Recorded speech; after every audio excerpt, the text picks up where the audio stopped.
了一下电塔。对，这样子的话肯定是破掉了。我刚看到那个 Expo Master， 感觉他这个胖子打这个岔弩的节奏就不是太好，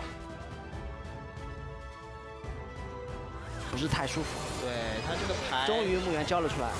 出来看一下用古龙房是怎么解，读了一手奶豆子奶一下，再补一手雪球，还冰了一下。哇，这一波好像是没有留滚木。桥头为什么要选择抢过？这样子的话一滚，但是还可以，不行啊！后面又出了好多小骷髅，那我们也要恭喜这个 Paradox 在最后的1v 中拿下了 Nuri。那这波有机会了。球吗？冲吗？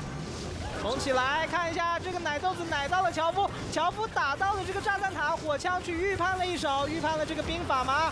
火球要截长，砸一下，看一下这个球肯定是炸，是能炸到的。喂，有没有？漂亮！渔夫的话，其实会比是气球，把核心给换了。哇，怎么是有一个猎人啊？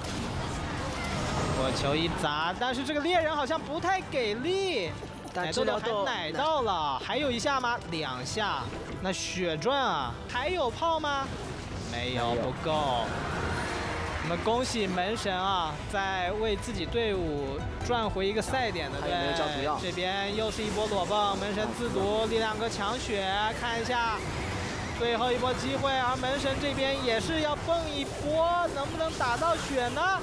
哇，力量哥能不能飓风吸一手？恭喜门神啊！这手反1穿3。下一波矿工加剑雨是有机会啊！对，这里墓园也蹦不出。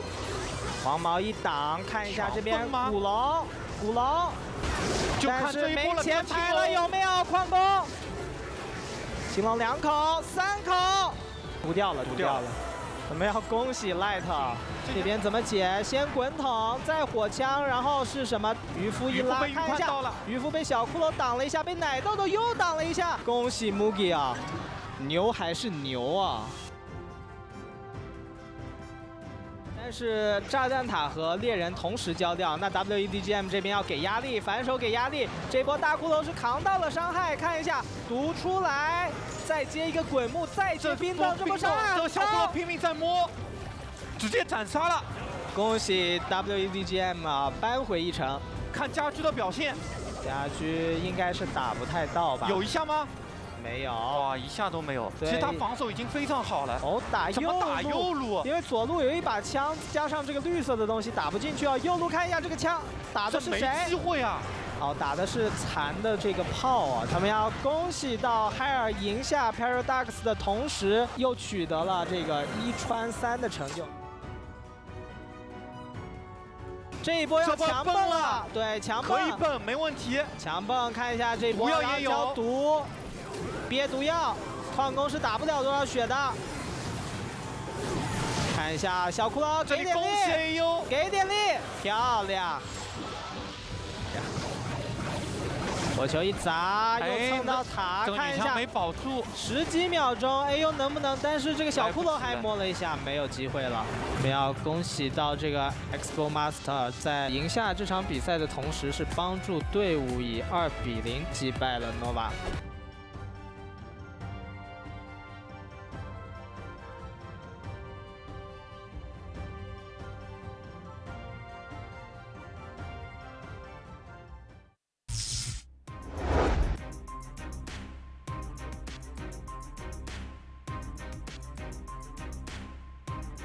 火枪被先点掉，自己的火枪还活下来，被拉走了，还行，只要活下来就行。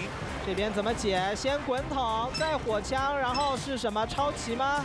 渔夫一拉，看一下，渔夫被小骷髅挡了一下，被奶豆豆又挡了一下，恭喜 Mugi 啊！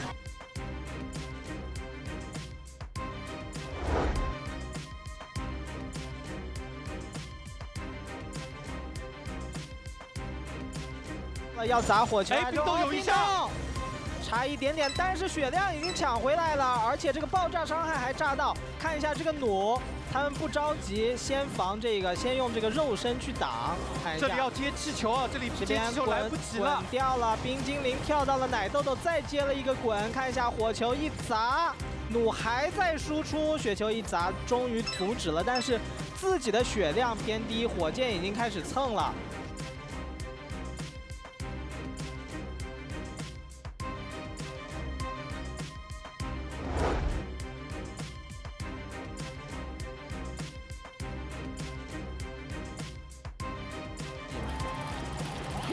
非常高，非常细。这样子的话，滚筒一滚，就前期就是尽量去防，尽量不蹦。就这个局面，如果拖到双倍，我感觉还是不好打。我是一个手指一个手指下的，他好像是可以这个5个手指同时下排是吧？留给 AU 的时间还够吧？哇，这个飓风聚得非常非常好，能不能秒掉这个女枪？但是秒不掉了，差一点点。 有点可惜，矿工又要挖血，还好挡开了，摸了一下。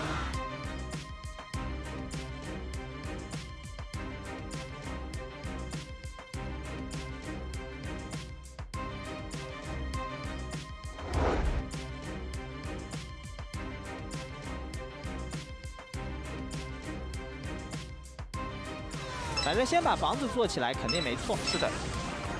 哦，那这个房子不太好交，看一下交在什么位置，不好交就不交。吸一手飓风，看一下这个奶豆子还是奶起来了，把古龙家具又有一炮，还有一炮吗？330，还有一炮吗？这里有一炮，斩杀了这里。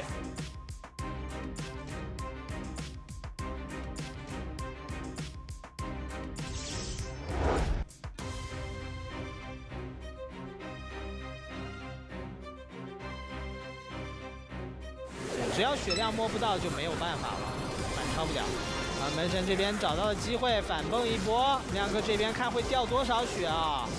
一下、两下，两下还可以接受。他有没有交毒药？这边又是一波裸蹦，门神自毒，力量哥抢血，看一下最后一波机会，而门神这边也是要蹦一波，能不能打到血呢？哇，力量哥能不能飓风吸一手？ 恭喜门神啊！这手反1穿3。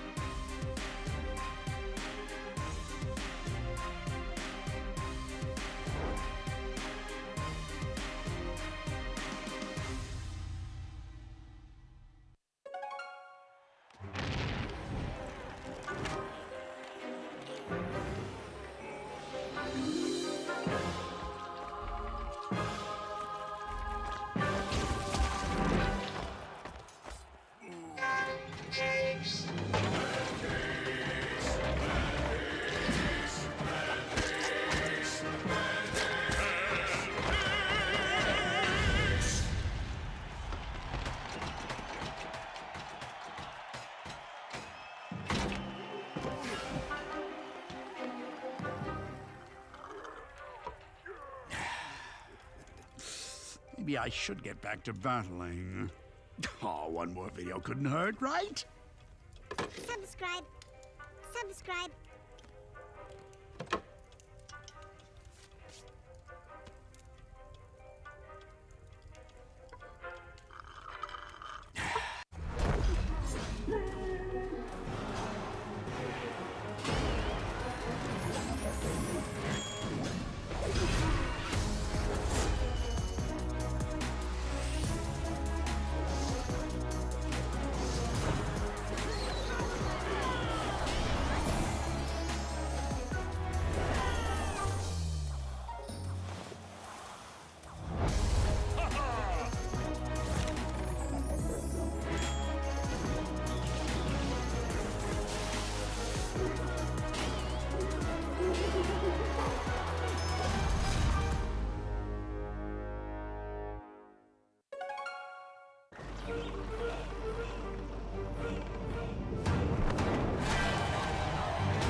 Welcome to Clan Wars 2! Your journey begins here. And what the? What is love? Baby, don't hurt me. Don't hurt me no more. Ah. What is love? Baby, don't hurt me. Don't hurt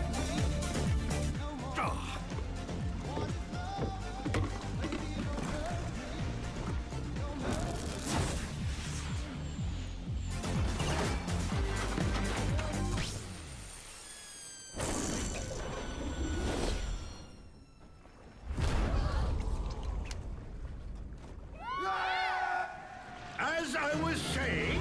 Oh, wait! Hello? Everyone seems to have left. The king should never row himself.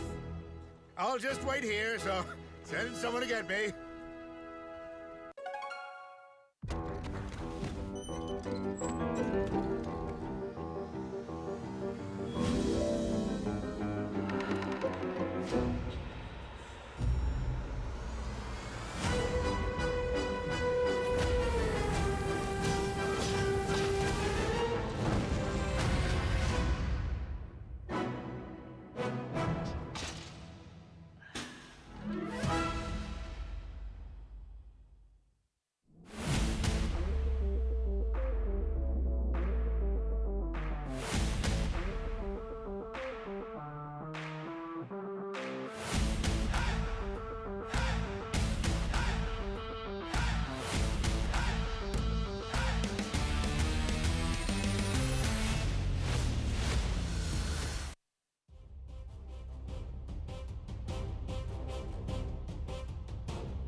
要滚木斩杀吗？还直接雪球预判吗？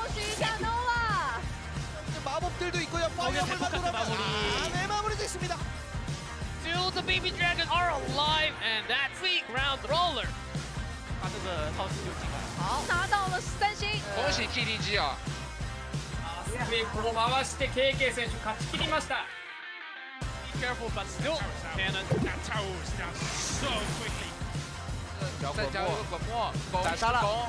恭喜一下 WEGM。2 and that's it. 3-0 grand final. Bob is your Clash Royale League East champion.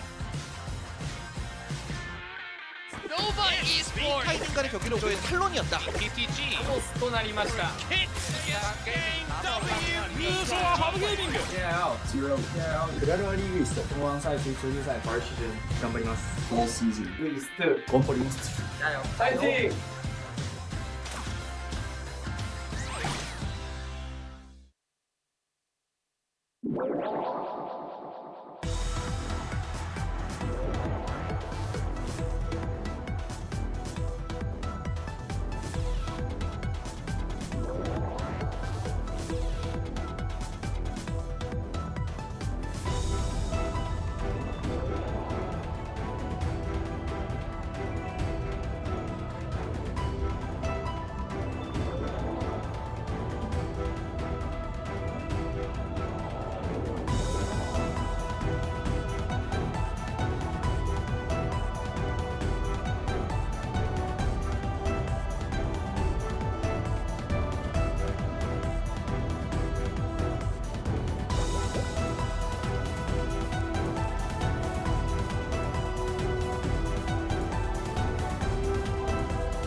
And welcome everyone to Clash Royale League East Full Season Week 6. My name is Simon, with me, G-Clef.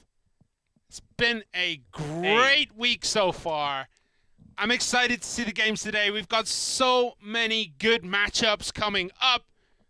What are your thoughts on today? Today, I have no idea yet, but it's going to be good. It's going to be great.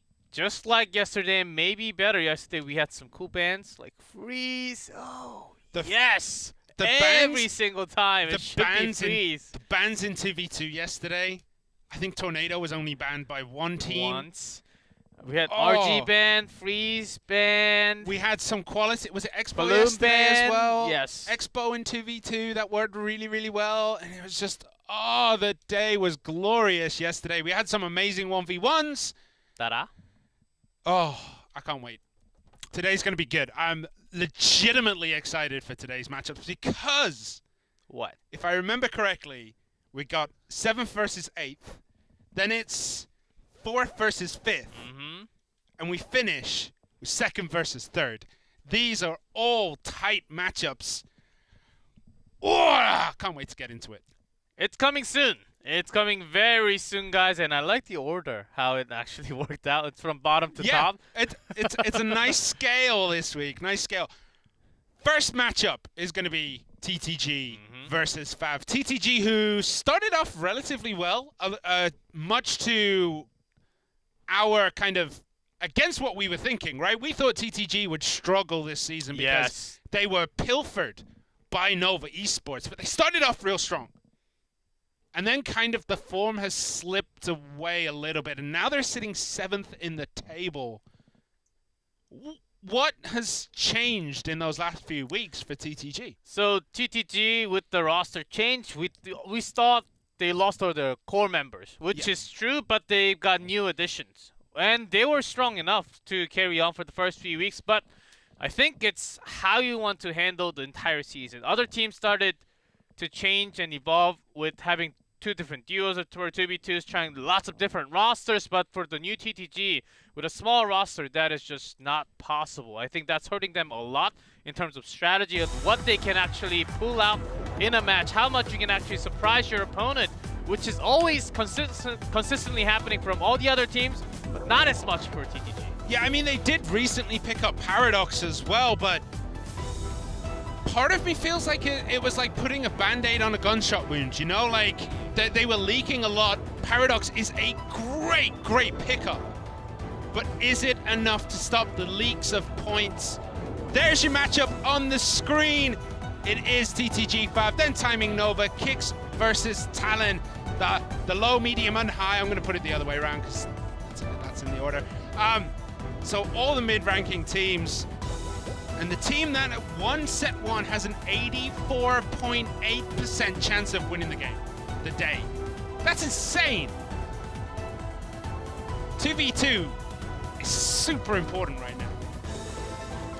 Basically, you win the match if you win set 1. But like some people would be thinking like, you know, it's only 2v2, you got King of the Hill and the 1v1 after that. But this stat says that if you take that 2v2, even if you lose the King of the Hill, you have a super high chance of taking that 1v1 at the end of the day and taking the result. There were a couple, not too many, where you came back strong in King of the Hill and closed out with 1v1. But the fact that this season, I think this season is a season that we had the most amount of 2-0s already. I don't even have to count. I can feel it. I can feel that we had the most amount of 2-0, which was basically, and we had lots of 5-0s too in games. Just a stomp in 2v2, 2-0, and then 3-0 King of the Hill. Shut down. Well, one of the teams that have faced a lot of being shut down is definitely FAV Gaming. 2-6 on the season. Not the best for them, is it? It has all gone horribly wrong after being special season champions.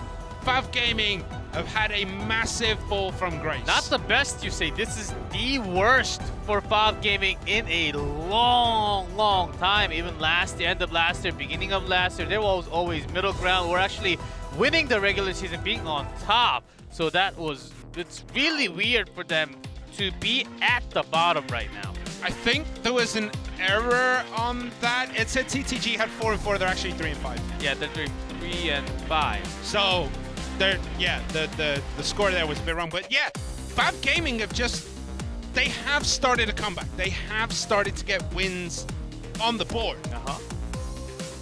Do you think it's too little too late? I don't think it's ever late because you still have 7 more matches to go through. But they really have to get the 2v2 down first. I think they're struggling way too much. That just carries on to their King of the Hill. And they had some 1v1 matches, a little bit more than compared to the other teams, but still they still don't have an ace player. They were supposed to. Like Hajime was supposed to fill in the hole when Jack was failing, when Expo Master was failing, because they had some roller coaster ups and downs all the time. But that's not happening at all.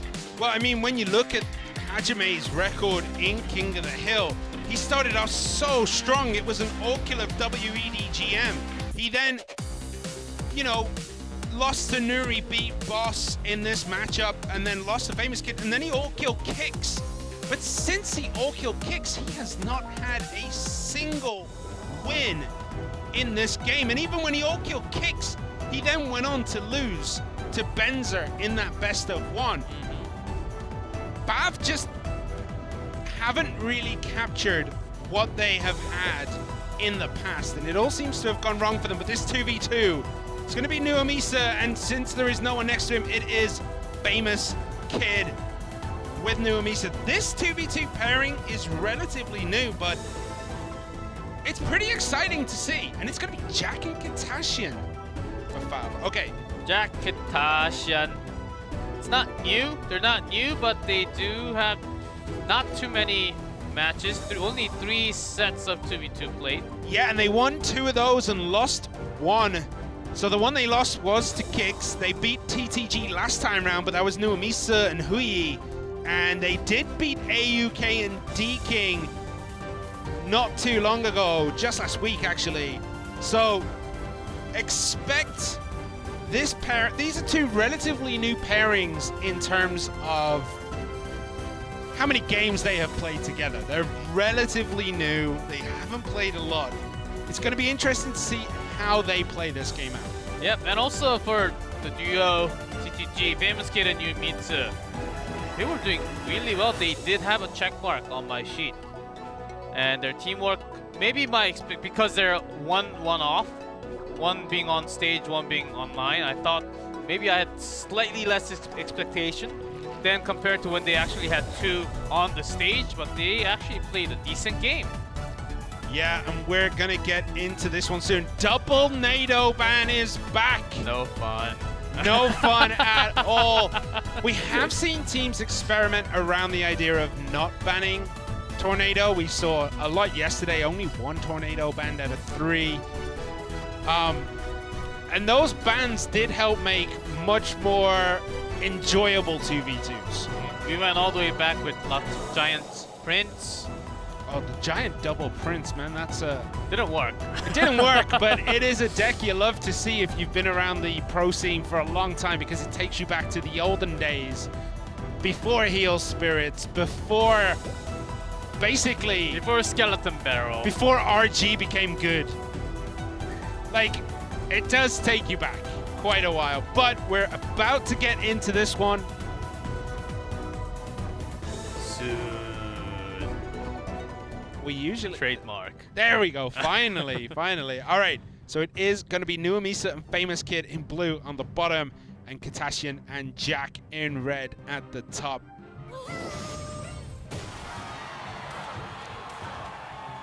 Heal Spirit, okay. Heal Spirit could be anything. Anything. The only thing it can't be is Expo. EQ though, would it be Ram Rider or Hog Rider? Yeah, that's what I thought.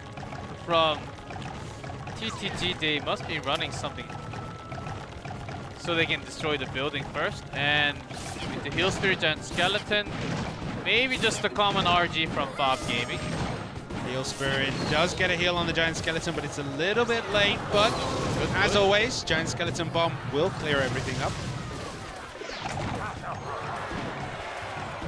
So 2 Giant Skeletons to follow it up with what?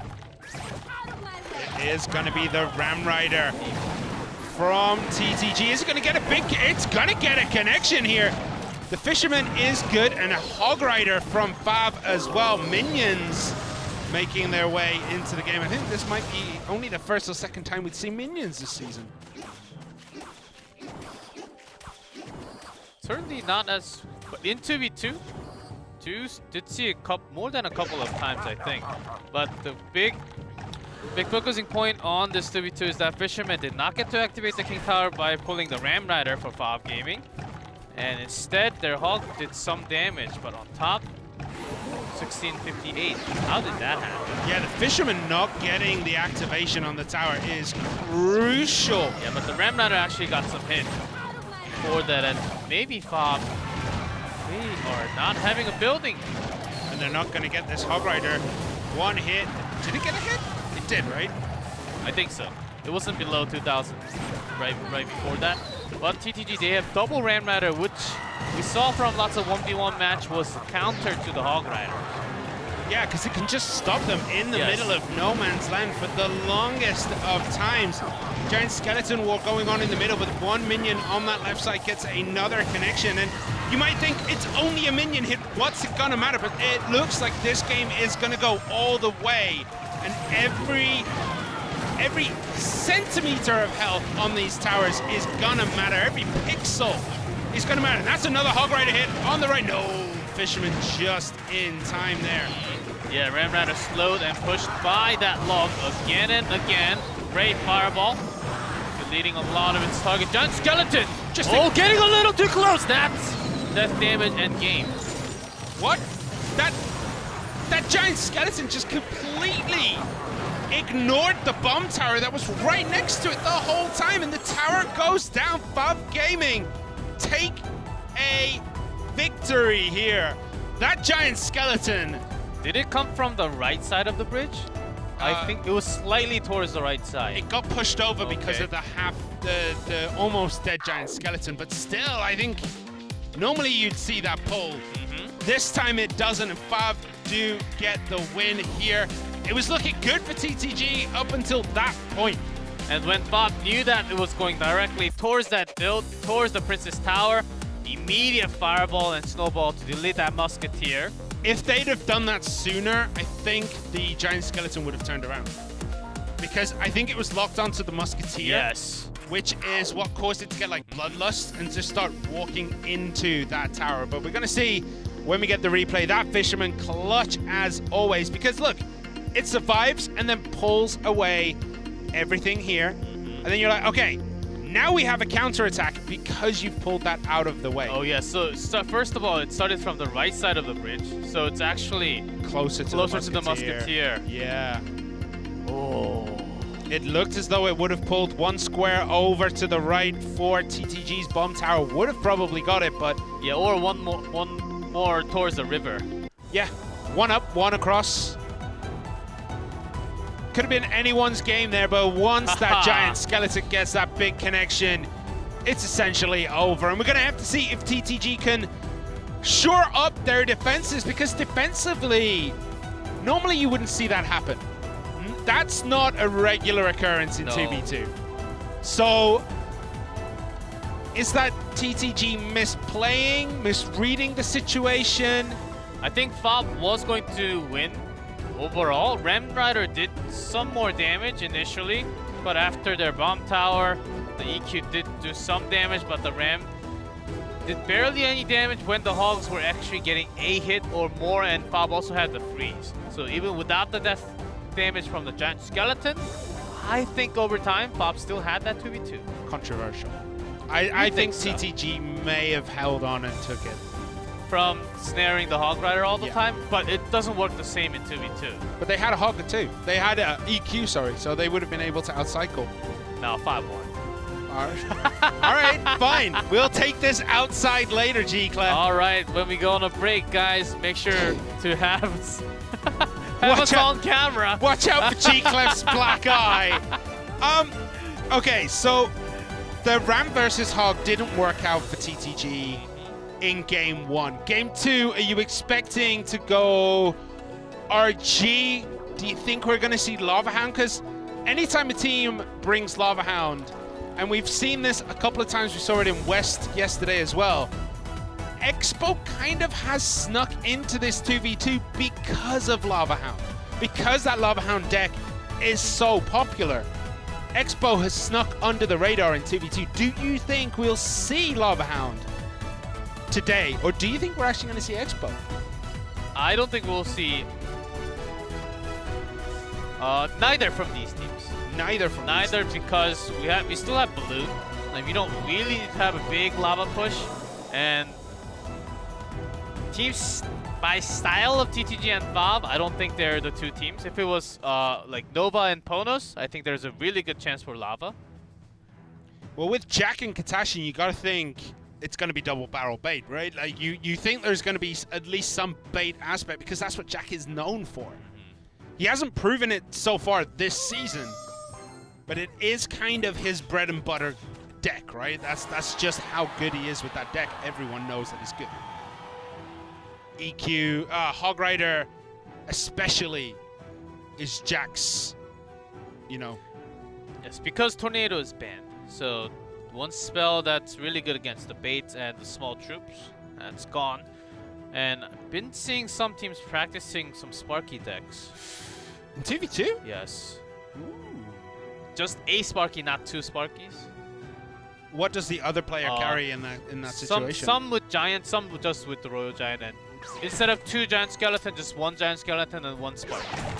That makes sense. Huh? That really does make sense. Okay, Giant Skeletons loaded and Musketeer behind for both teams.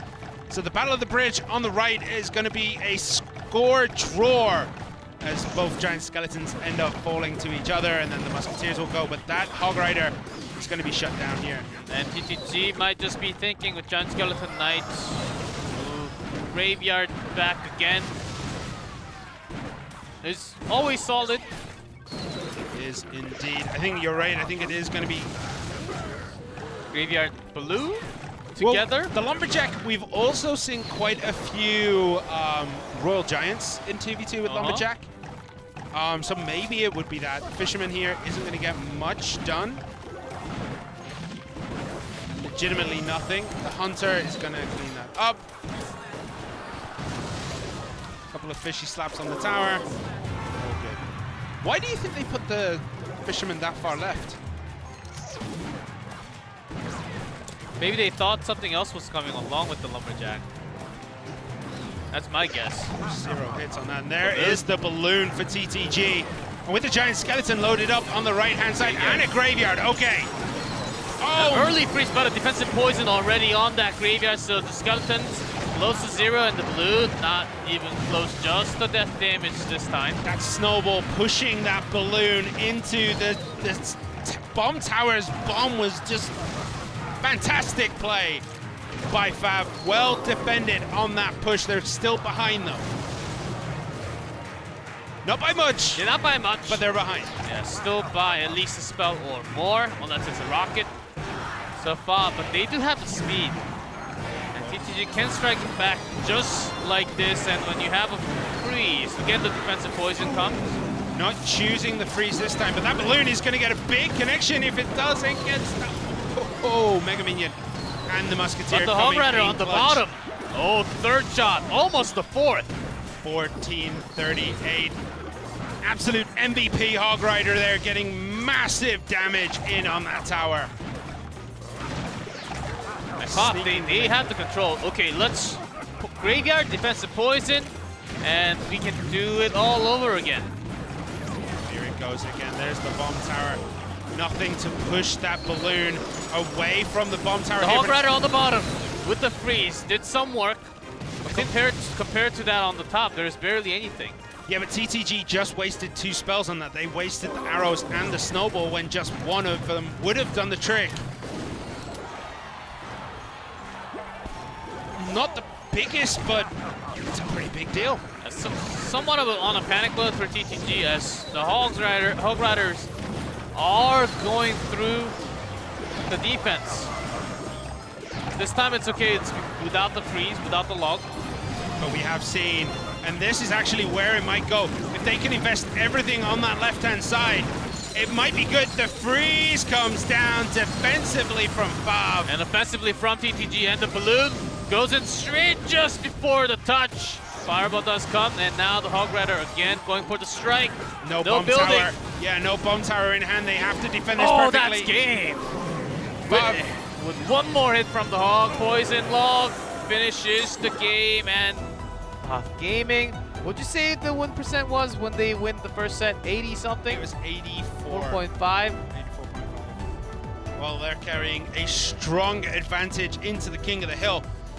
I gotta say, TTG did make the right decision. They were kind of giving up on that right-hand side. They were just like, okay, we have to make this all-in push work. They had the graveyard, the balloon, the giant skeleton going down there. You're like, okay, that looks good. Defensive freeze from FAV just put a spanner in that idea. And FAV just cleaned up all too effectively, efficiently. It just didn't. FAV just held on, and TTG could never really get it going after that. And that freeze. See, there you go. Snowball and arrows on that. Bit of a wasted elixir. But this push, this is where I thought it could be good. But the defensive poison, you're like, all right. And then that defensive freeze is just too much. When you have a defensive freeze, after knowing that there is a freeze on the other side, it's just the freeze trade. Yep, and then Hog Rider to finish everything did get the heal as well for that extra hit. That snowball slowing the Lumberjack just a little allowed the hit, I think. Without that, I don't think it hits. Well, 2v2's done. Good game for FAV. King of the Hill. This is where I think TTG are going to bring this back. You trust in your TTG boys? I think I trust in TTG. Okay. I trust in, like, Boss, Famous Kid, Noamichi, Paradox, Huyi. I think they have a slight advantage, but, and I say this with a big but, it depends which version of Hajime, Jack, and Expo Master turn up today, because if it's the ones that we've seen in the middle of this season, TTG have this. If it's the ones that have turned up now, or the ones that were in last season, especially for Jack and Expo Master, I think FAV take it. But their inconsistency is what is causing the issues this season for FAV. Yes, FAV, they are struggling because of that for sure, and especially in their one game set, King of the Hill. 1v1, best of 3, not as much. They're all great players, so when they go to playoff, I think they're going to do a lot better. But in this format right now in set 2, but going back to what we just said, set 1, and I trust numbers.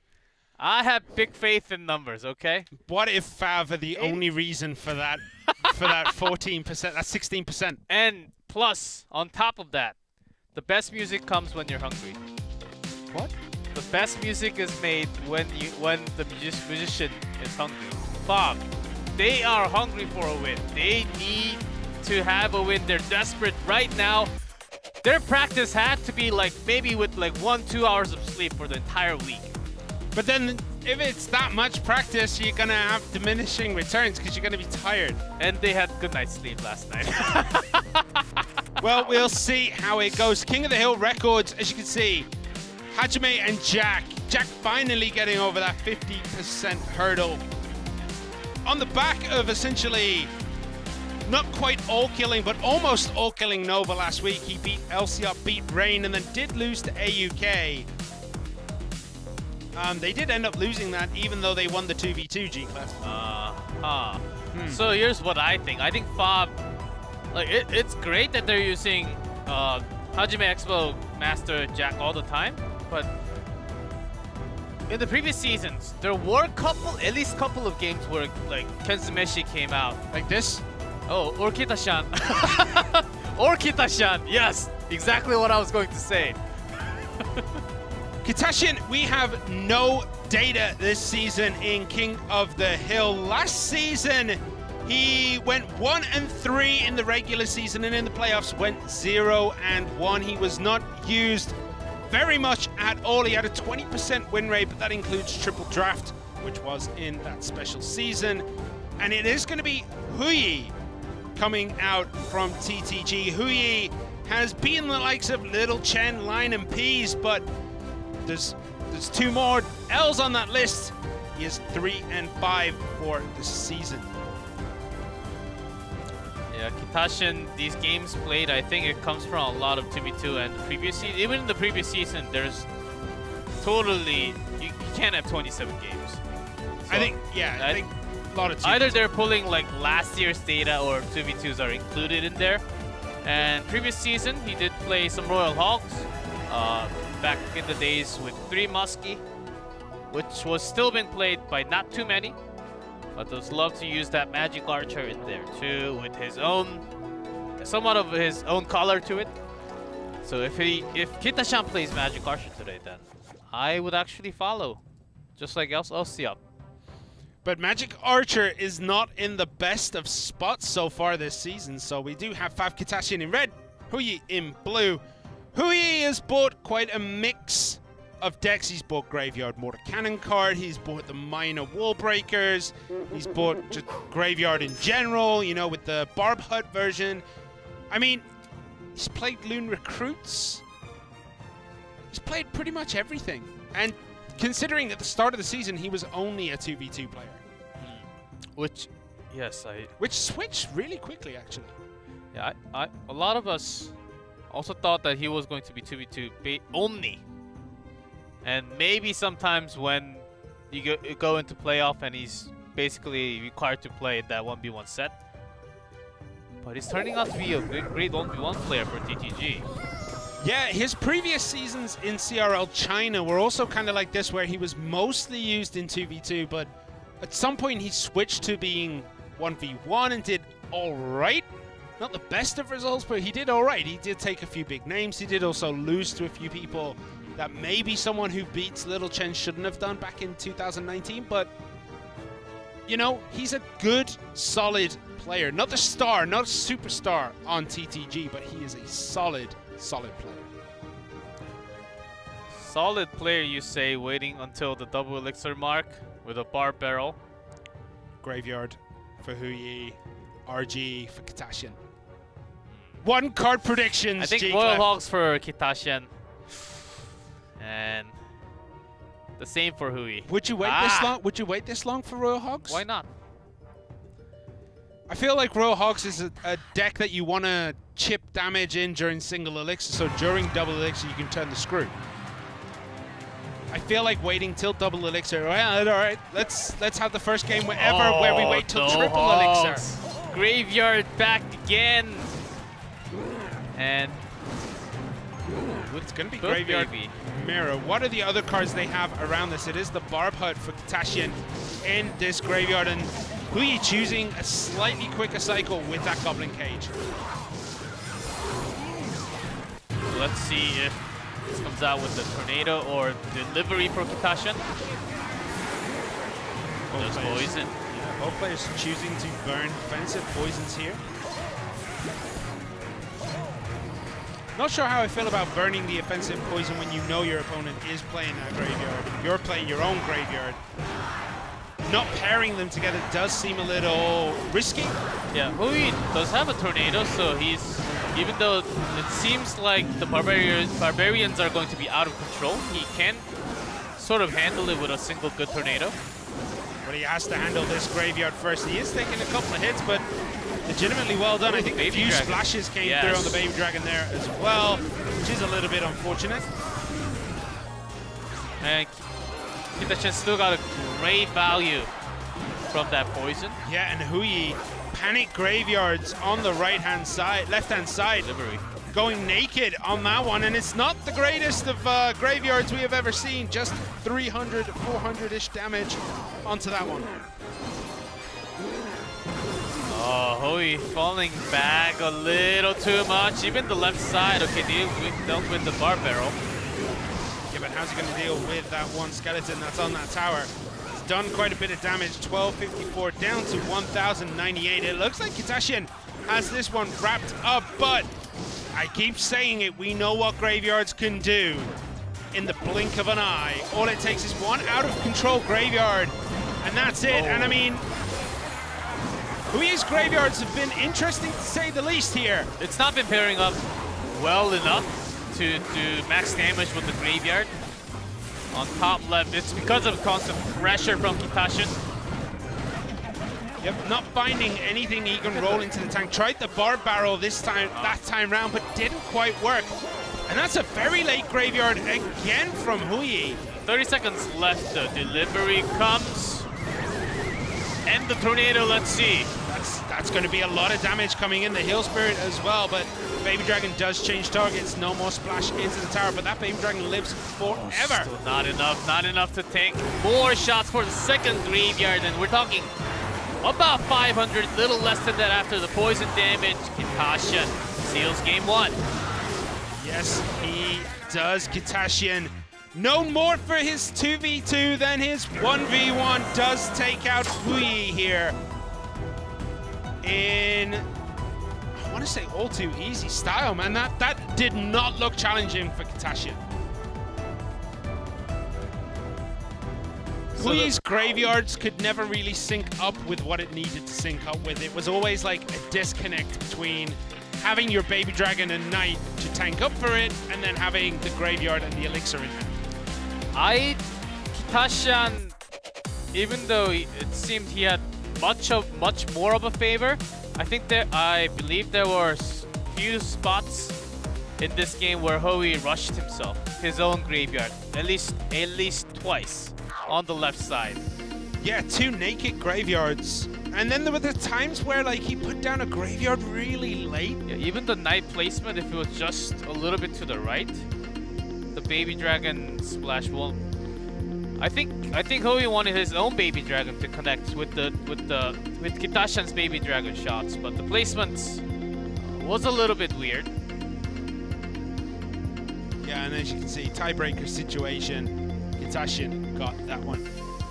The naked Graveyards were just, I feel like it was just wasted Elixir. He played it twice near naked. The second one was near naked because he did roll in the bar barrel, but it was a little bit too late. In this type of Graveyard matchup where you're not just fighting on one side, you're considering attacking into the opposite side, and Katashian also had some Knight with something else attacking onto the left once in a while. Yeah.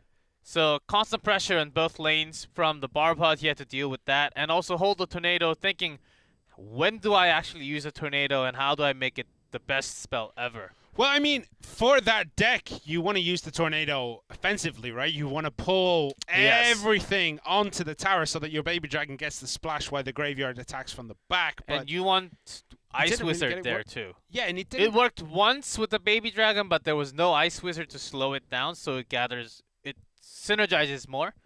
And the fact that he threw down the Graveyard and the Barbaro, which connected into Skeletons first. So the Barbarian from the Barbaro does not connect with that Graveyard. So there were those somewhat off timing from Hui, which we thought it was, okay, he must be rushing because of a lot of pressure from Katashian's Barbod right now. He felt a lot of pressure, which is really unfortunate. I feel like if he could get those gears working together and the timings worked out, he would have been able to win that one. I feel like mismanagement of cycle, or just he had a horrible cycle to start with. But if you have a horrible cycle to start with, you don't wait until the double elixir period to start throwing things down. You try to rectify that as quickly as you can in single elixir time, right?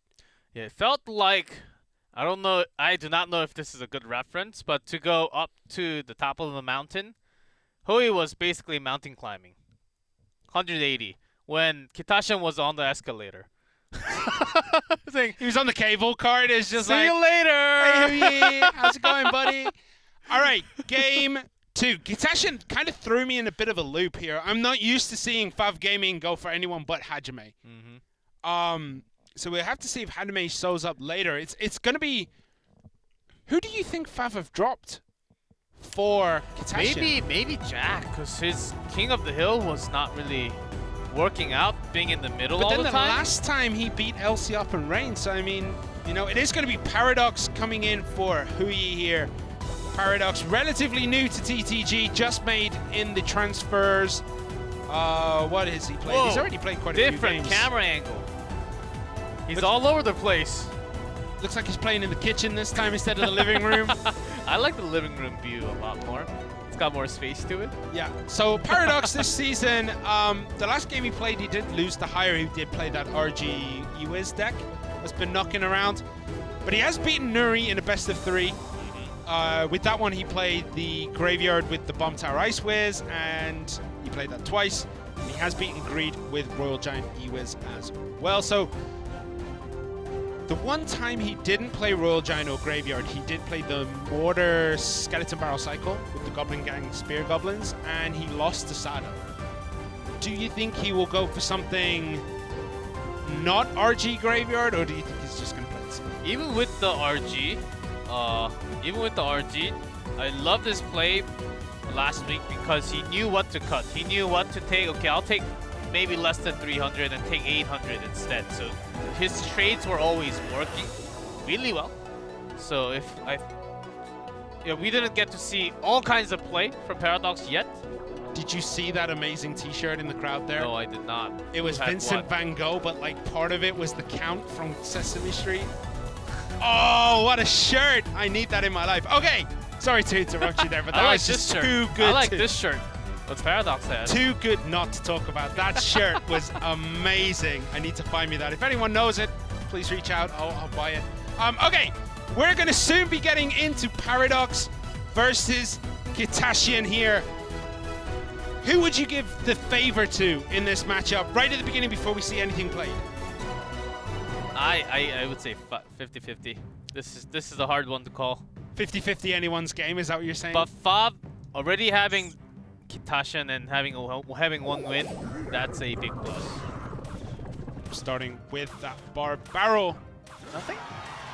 Just let it get that 2 hits. I was waiting for a zap and for his potential lava. So is that why you were going to say zap, just for the lava, right? Because we don't really see zap much anymore. Snowball has pushed it out of 90% of decks. Yeah, but still, yeah. But because Katashian was not doing anything, and it's two hits from Barbaro if you don't do anything. That's what I was thinking at the moment. It has to be zap, instant spell.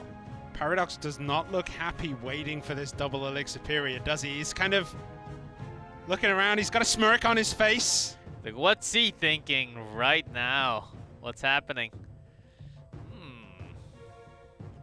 Okay, you gonna wait? I'll wait. I got my RG ready. Yeah, we haven't seen Barb Hut in a while, actually. We saw it just. No, before what? Before today. Oh, before today. Yeah. Yeah, we haven't For seen like it 2-3 weeks. 2-3 weeks. Yeah, it's kind of fallen out of meta. It's a little heavier. Bit. It's certainly leaning towards like closer to 4, like 3.8, 3.6, 3.7. With delivery, it's oftentimes like 3.6, 3.8. And against some cheaper graveyard, you can be caught. Yeah. Yeah. I'm surprised Paradox did not start this earlier because he is known for spamming those emotes. Compared to other players in this league, he probably has the highest number of emotes played. In the Battle of the Emotes. I think so. Paradox wins. Jack also has the Goblin on fire. Alright, so it is going to be Graveyard, most likely from Paradox. Katashian with the Musketeer, that could be a million decks right now. Don't forget it has like a 70% use rate in the league right now. Okay, Paradox actually bringing exactly the same what we just had from Hui. Let's see if he can play it a little better because it does look like Katashian as well is going to be bringing Graveyard. There's the delivery.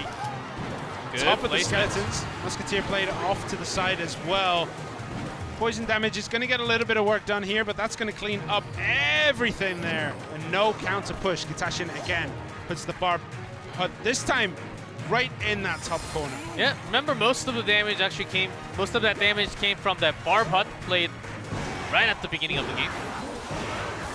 It's a bit later on it this time. There is an offensive poison. No graveyard drop down because there is nothing there for Katashian to tank, and a bomb tower from Paradox might actually prove to be a bit of a difference here because it's going to just delete things that try to come off the bridge.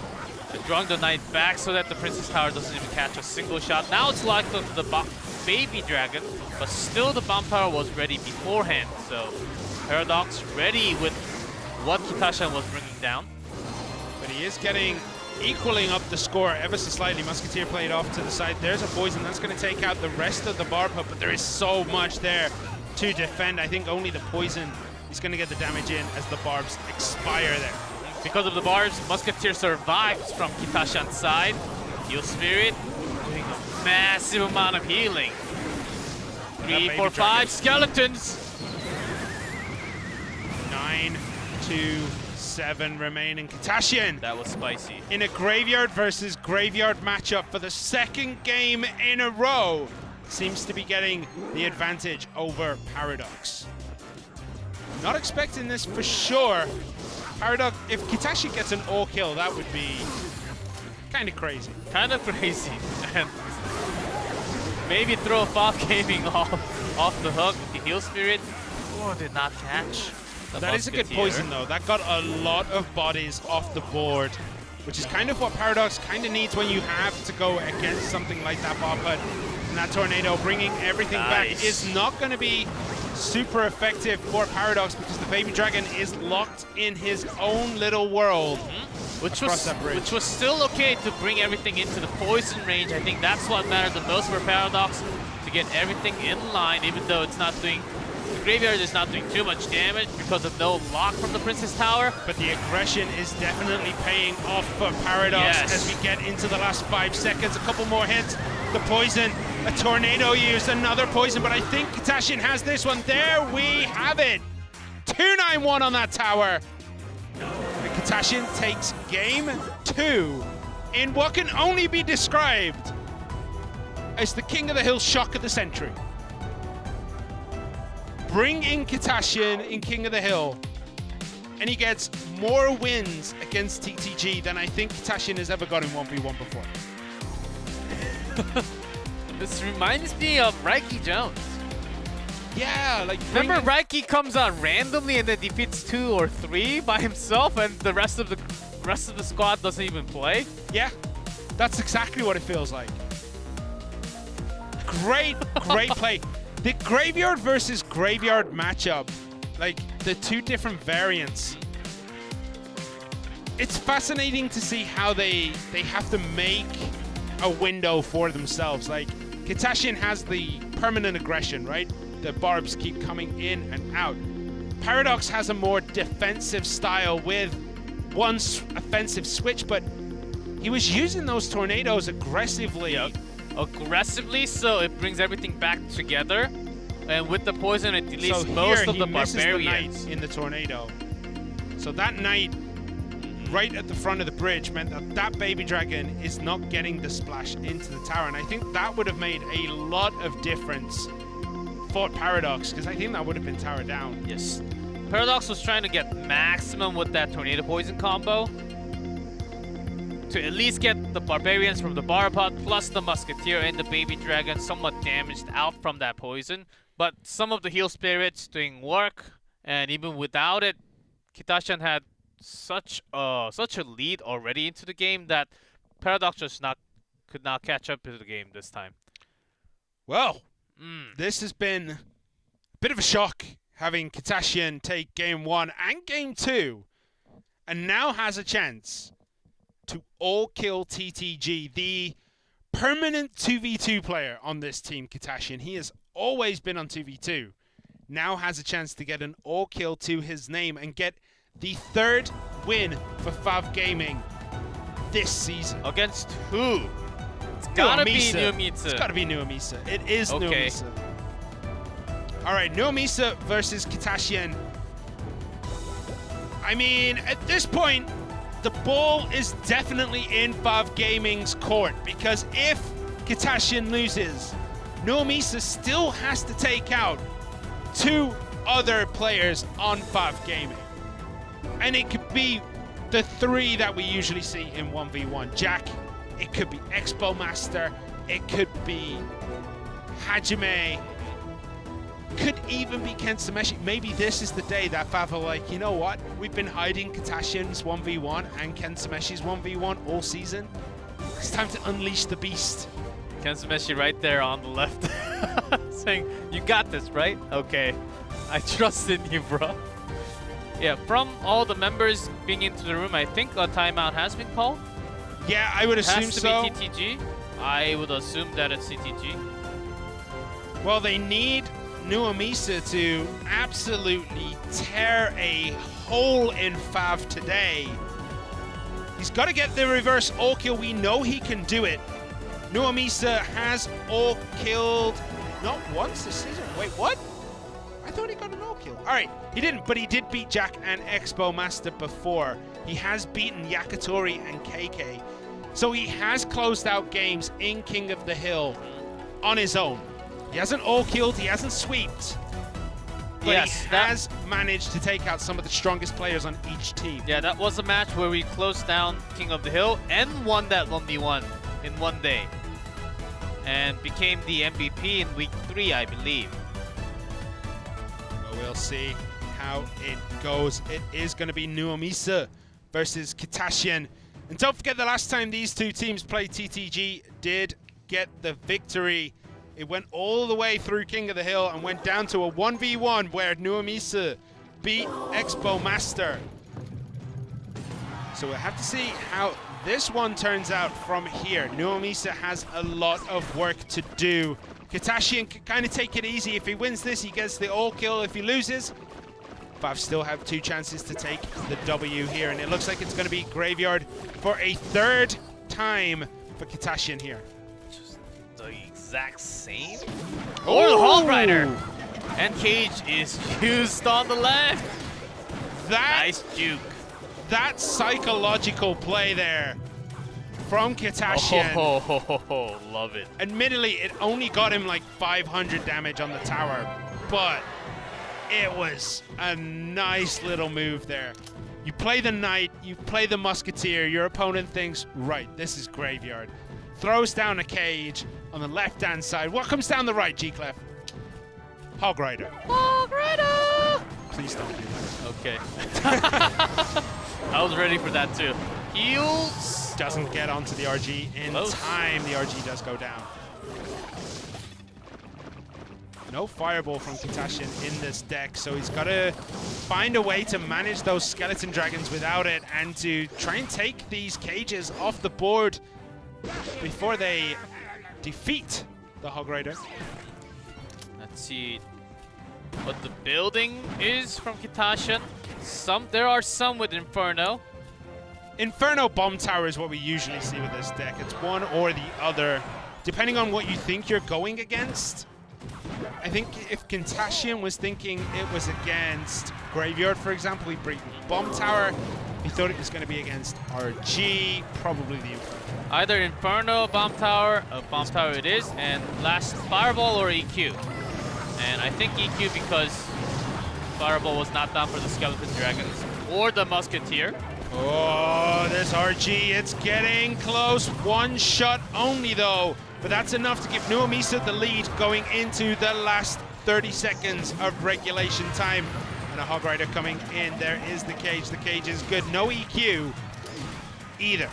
Because otherwise EQ probably would have come down there.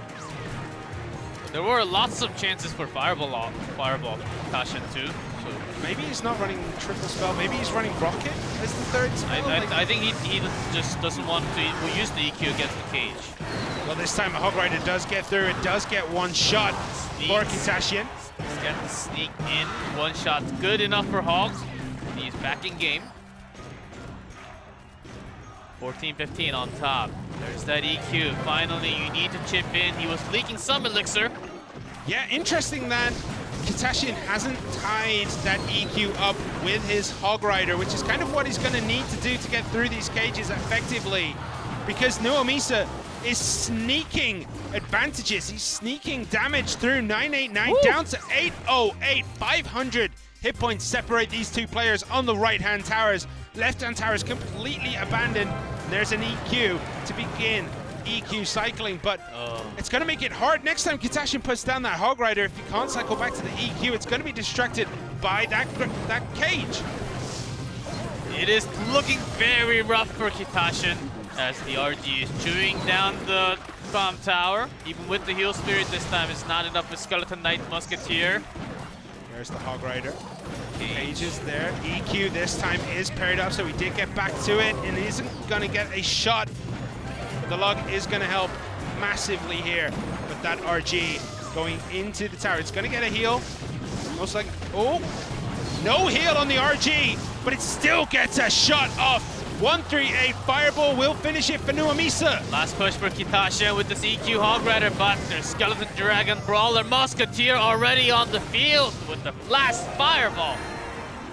Beats grabs the game number 3. Is this the start of what happened in the first round robin, Simon?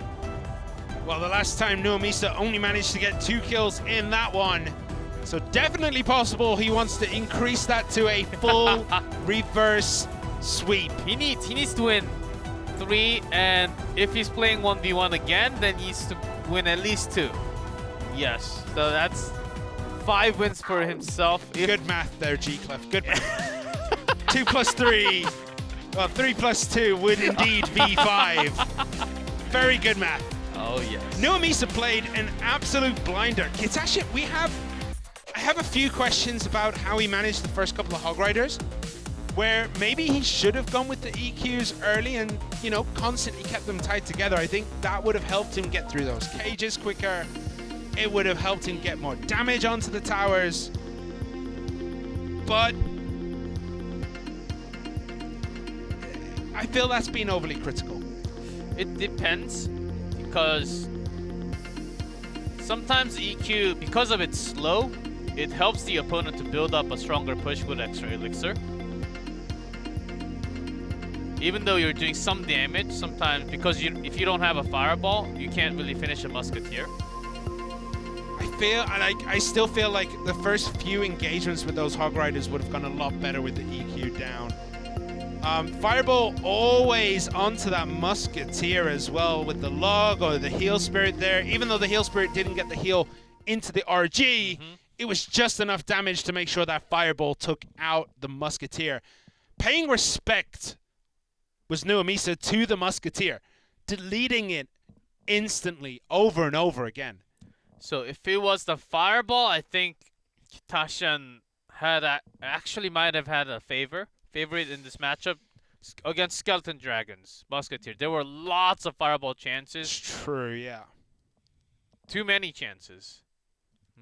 And EQ, if it was a bomb tower instead of the cage, then I think more EQ chances. Could have been possible from Katashian, but he's gone, and we have Jack.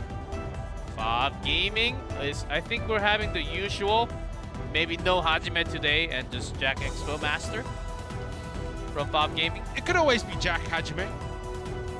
Was there ever a day with Hajime being the last player? I think it was always Hajime first, and then Jack Expo. I don't know. That's an interesting point. I'd need to look through a lot of notes to find the orders of what their King of the Hill might have been. But no, I think maybe they could switch his position. But yeah, you're right. Expo Master or Jack are usually the closers out here. Jack this season has not had the greatest run of luck. As you can see, does say 52% there, but this season he is 6-6, so exactly 50% 61 in terms of King of the Hill. But that goes historically of Clash Royale League. Minor Wallbreaker was the last deck he played against AUK, but against Rain he brought the Graveyards. Against LCUP he brought Minor Wallbreakers as well and actually beat LCUP with that one. And then against Line last week, I believe he played the Royal Hogs with a Barb Hut. So we'll see what he's going to bring in today. That's everything in the September balance update. So we're going to have to see, will Jack bring something a lot quicker cycle? Will he bring Minor Wallbreakers? Will Amisa be prepared? We're going to find out. Pack up, please. Pack up, please. Pack up, please. Pack up, please. Motorcycle. It is probably most likely motorcycle for Jack here. There is the mortar, which means Skeleton Barrel is going to be in play with this deck. It could be a very interesting mortar graveyard, but looking at it, Barbot with, is it just the same graveyard again? it could be. It could be a Hogs variant. Definitely possible. Unlikely, but possible. There's a Barb Barrel. Kind of firms Fisherman here, though. It's the Barb Hut graveyard deck for Amisa. To answer the Musketeer. There are some E-Golem decks, but not with the Knight, so cancel that. Oh, Motor plays aggressively. Yeah, unfortunately, it does get caught by the Barb Hut. And also the Skeleton Dragons. No, the Skeleton Barrel. I was going to say. I was like, wait, are you seeing something? No, I see skeletons, I see baby dragons. That's how my brain works. Okay, no graveyard down this time for Amisa. Could it be something like a hog? Like Royal Hogs, I should say. With the Royal Hogs, there are more skeleton dragons instead of the baby dragon. And instead of the Knight, it's usually skeletons. To go a little cheaper, this is way too expensive for Royal Hogs, I think. But we've seen weirder things in this tournament so far. And there's a Skeleton Barrel. Gonna come down. Barb Barrel will answer in perfect timing because it is Amisa. He very rarely misses that. No problem on that side. Graveyard? No, not pulling the trigger yet. Not enough elixir now. And that would have been a very late graveyard for what was there. So, well played. Playing very patiently is Amisa on that graveyard. He knows he doesn't have to push it. Jack might start chipping in massive damage just like that. The skeletons do deceptively large amounts of damage to towers when they pop out of that barrel. And Amisa's keeping his elixir, which I like. Ooh, good fireball, pushing the Musketeer, allowing a couple of skeletons to get big hits. And Jack suddenly carries a 500 hit point lead into that overtime. Because Jack can cycle so quickly against the Fisherman, against the Knight. The Goblins are going to be a good distraction guard. That's just going to come in cycle anytime soon. Mortar in the center there. No Goblin Gang to answer the Barbs. Doesn't need to. The Mortar will take care of business here. Knight just to make sure they stay in range. Musketeer played on the right, turns to the Baby Dragon. This is a graveyard opportunity if I've ever seen one. There is that graveyard. Poison comes down as well. Spear Goblins played deep at the back. Good positioning there. Out of that poison, but still the damage ticks in 1649. But look at that, 1462 on that left-hand side tower of Amisa. Took some damage, not too much, only the death damage basically from the skeleton dragons. Ooh, even the goblins doing some work at the bottom. Graveyard comes in. That baby dragon does have 3/4 HP, but the musketeer is going to lock onto it. That's going to take it down real quickly. Skeleton barrel on the left-hand side is going to get barreled away, most likely. Yes, it is. Skeleton's not getting a lot of work in, but Amisa does take an advantage as we go down to the last 45 seconds. It is triple elixir. Jack can explode, but he's got to make this explosion real quick. It's got to connect. Defended with the knight. Nicely done for Amisa at the bottom right. Not getting a single shot because of that. Barb all the time. Now the constant pressure is on for Jack this time. There's that poison graveyard again. The mortar might actually find the right time to connect into the tower. Has it? No, it hasn't. It connected to the barbs. The skeleton barrel, though, is getting towards the tower. Fireball. That might be it. 926. He has like a little bit of a lead right now. There's a desperation graveyard going into the last 10 seconds poison for Amisa, but the poison is going to separate these two players. Can Jack get back to a fireball? He can. Can that skeleton barrel connect? Will that baby dragon get a connection? It does not. Amisa, by the skin of his teeth, takes that game. Just with the final two graveyard, doing a lot more than before. And that's 2 in a row for TTG. Amisa doing all the work for the team. I mean, carrying it on his shoulders, but that game was an absolute nail-biter. Towards the end, it looked as though Jack might be able to squeeze that match. He might be able to get the damage in. But Amisa, that graveyard and poison was just enough, giving a slight advantage at the end. Want to see the replay of the final two graveyard. Before that moment, Jack was running away by 450, 500 HP. After this, right? I believe it was that, yeah, right here. That yes. Firebolt split the waves and allow a skeleton to get some big hits in. 1572. It's about a little less than 400. That was great Spear Goblin placement, but they weren't the best at cleaning up the graveyard. Still took quite a few hits. And here we go. That graveyard there poisoned away the Goblin Gang. Hugely important. And that allowed skeletons to get a lot of hits, and the Spear Goblins just abandoned their post at the end. Yeah, they started to target Baby Dragon from the bridge. And the skeletons spawned from the back, so it was not even close to the range of those Spear Goblins. So good work by Amisa. Yeah, I think he wanted to pull the most because he knew that an extra fireball from from Jack was coming down anytime soon. There was one point. He had to pull everything on that push. There was one point in that match that wasn't on the replay, and I can picture it in my head perfectly. There was a point where Jack fireballed into a Musketeer Knight. Bottom left. I think it caught a Baby Dragon on the right-hand side.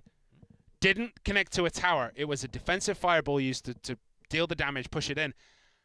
I feel like if that went into that bottom left-hand tower after he defended that push with Goblins, with the Knight, with the Musketeer of his own, he might have had the victory. I don't know if he needed to fireball there, but he did.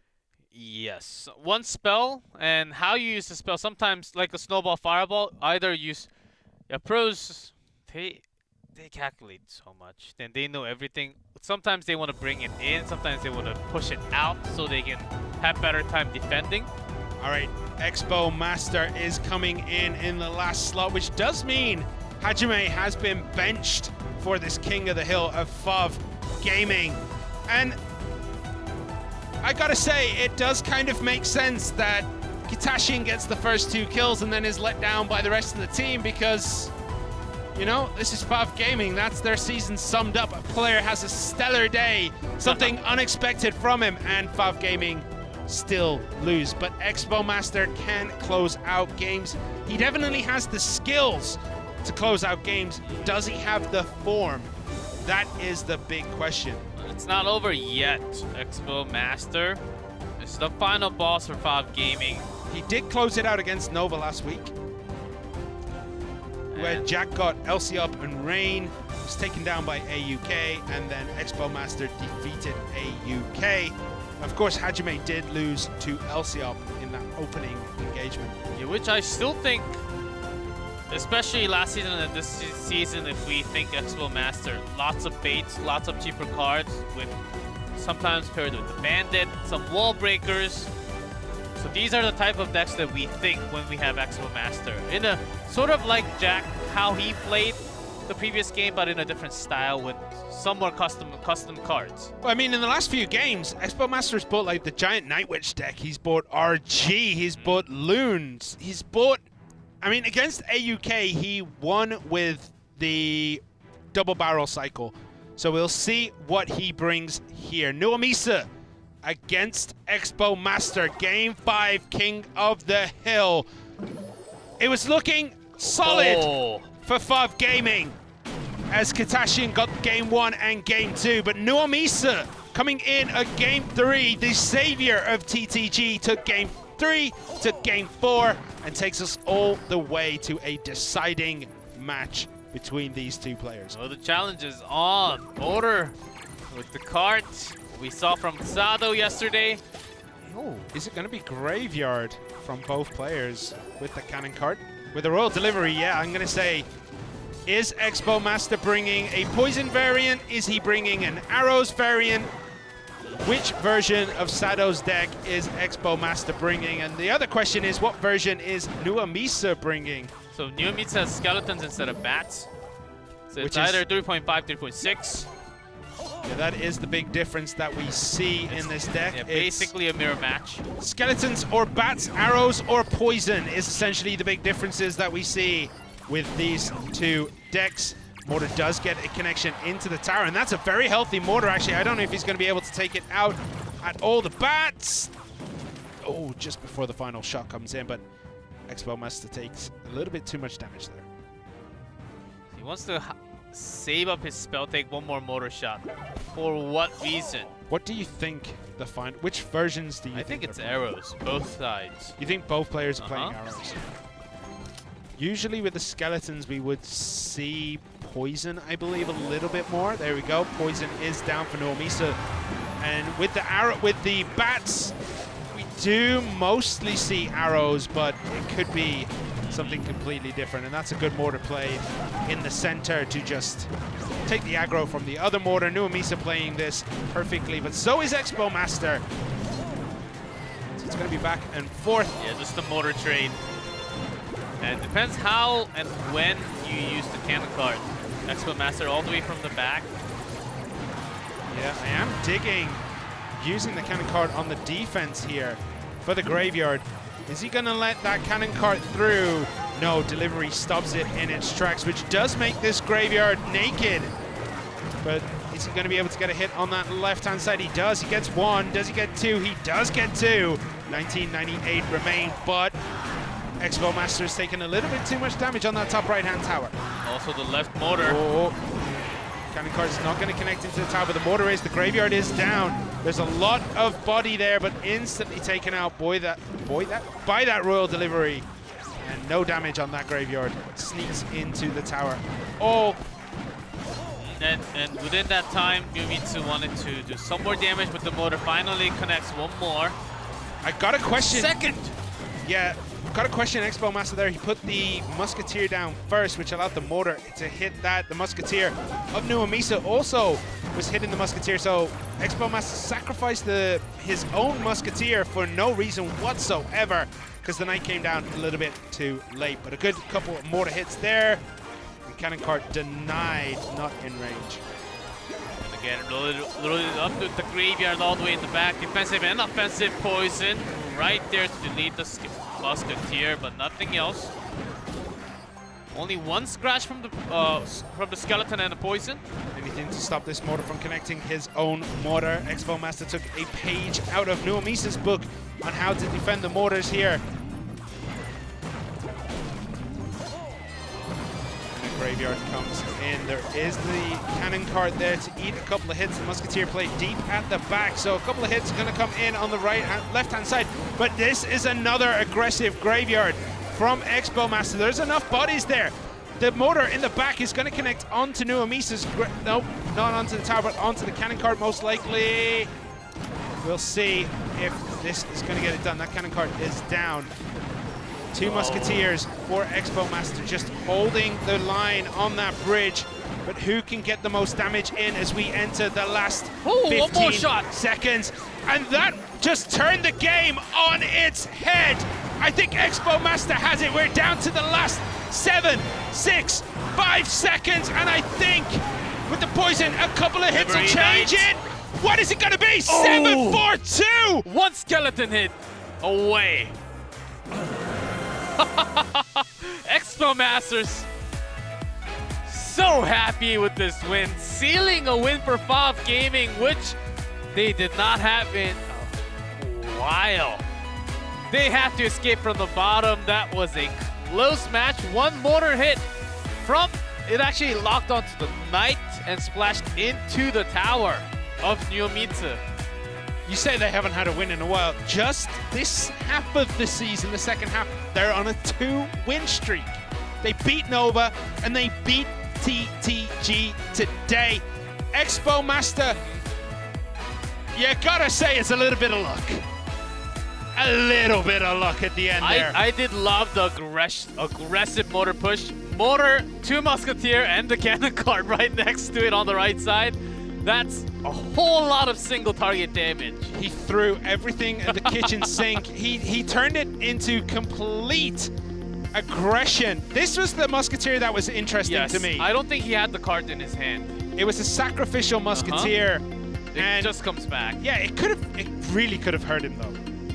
Really could have hurt him because look how much damage he took from the mortar over the top. But look at this. You got the Musketeer, the cannon cart, the knight up front. Cannon cart takes out one cannon cart. Another Musketeer played. I mean, this was all-out aggression. Anything crosses the lane and a Graveyard comes down. Look at where the knight is spawned. Right on top. Oh. Da-da-da-da-da. And a couple of skeleton hits there with the poison ticking in.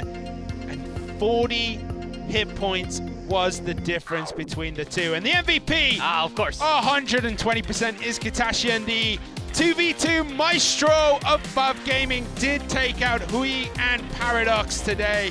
Well-deserved MVP for him, and we will be back after a short break with match 2 today.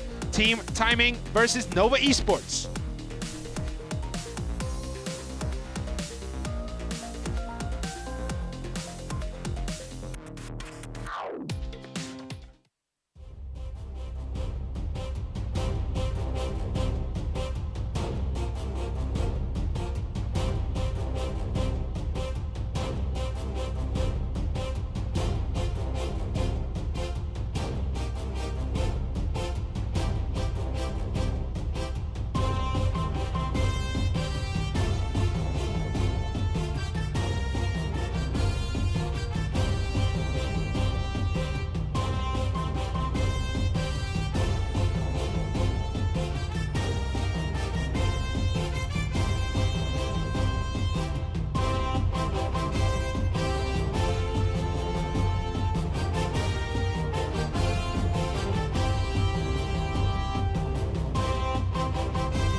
And welcome back to CRL East. We just saw something I've yet to comprehend. FAV Gaming took TTG, but not only that, Katashian was the MVP because he got 2 kills in the King of the Hill. What on earth? Did we enter a parallel universe or something? It's 2020. Time's changing. No one can stay on top forever. You've got to be good. You got to be on top when the game's on. That's just what it is. Just Katashian getting 2 kills in a row against TTG. Mind blown. Mind blown. The guy, he played really well. It was graveyard, as always. Yeah, I remember Katashian on top of the ladder finish last season. Yeah, all of FAV, I think, were top 10, top 15 at the end of the season. I believe they were up there at one point. I remember one point looking at a screenshot and it was like Jack, Expo, Master, Katashian in the top of the region. Definitely regional leaderboard. I think it included the global leaderboard. But enough of that. We're getting into team timing versus Nova Esports. Team timing is on the up and Nova is on the down in terms of form going into this match. And the last time they met, Team timing did take it 2-1. But big story for Nova. Oh, is it happening again this season? Are they going down, down, down? How much more? How many more matches are they actually going to lose? Well, their recent run of form, I believe, is 3 losses in a row. Maybe, is it 3 losses? 3 losses in a row. 3 losses in a row is their current form. WEDGM, then FAV, then Kicks. Will it be Team Timing against Nova? Will Timing get the W? They have the form. Team Timing are currently a couple of wins in a row. I don't have the exact sheet with me right now. It's in another pile that I'll go check in a second. But Team Timing, they have the run of form.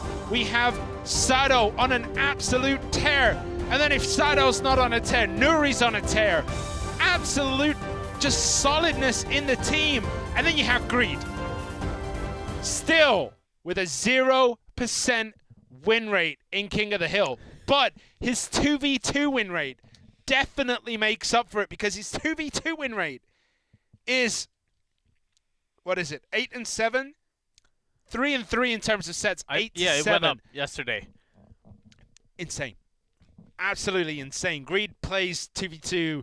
Greed and Sado have an understanding of 2v2 that I don't think anyone else has. Maybe Rad and... the old Rad and Reiki? Yes. But maybe Ponos? Rad and Reiki play very conventional 2v2 decks. When it's Sado and Greed, anything can happen. We've seen Clone Mirror. Clone Mirror, G-Clef. It shouldn't happen in professional. It shouldn't happen in professional level games. Simon and Clef tried. It worked every single time. But looking at the win rates here, 50% win rate in 2v2 for Team Timing, and you've seen how strong that actually makes the team going forward, because 2v2 always leads to a victory 80% of the time. More than 80%. And FAV added on that 84%. 67% of the time, it works every time. Okay, and Nuri and Elsiop, key players. We cannot argue with Elsiop, but for Nuri, there is a strong debate amongst people who are watching this season. Is Nuri or Sado the key player on this team? Because Sado definitely performs better, but we've seen when Nuri comes in and he has a bit of a run. It's Sunday today. So Nuri's going to win. Yes. Nuri's going to come out. He's going to all kill. We're good. All Sado right. did it yesterday. So Sado's the Saturday guy. And Nuri's the Sunday guy. Yeah, I like that you're finally leaning into these like little things, little patterns, man. Yeah, it's good. But you look got at me into it. Look at that, 33% win rate for AUK and D-King, 30% for LCUp and Lil Chen, 66.7 at the top. So not many games between them and not a lot of stats, because a lot of the other teams, their 2v2 pairings are kind of set right now. So they have a lot of games this season. Nova Esports have been rotating quite a bit, and they still haven't found one that is as dominant as I think they would like. And now we're going to see AUK and LCUP. AUK and LCUP did start the season off in 2v2.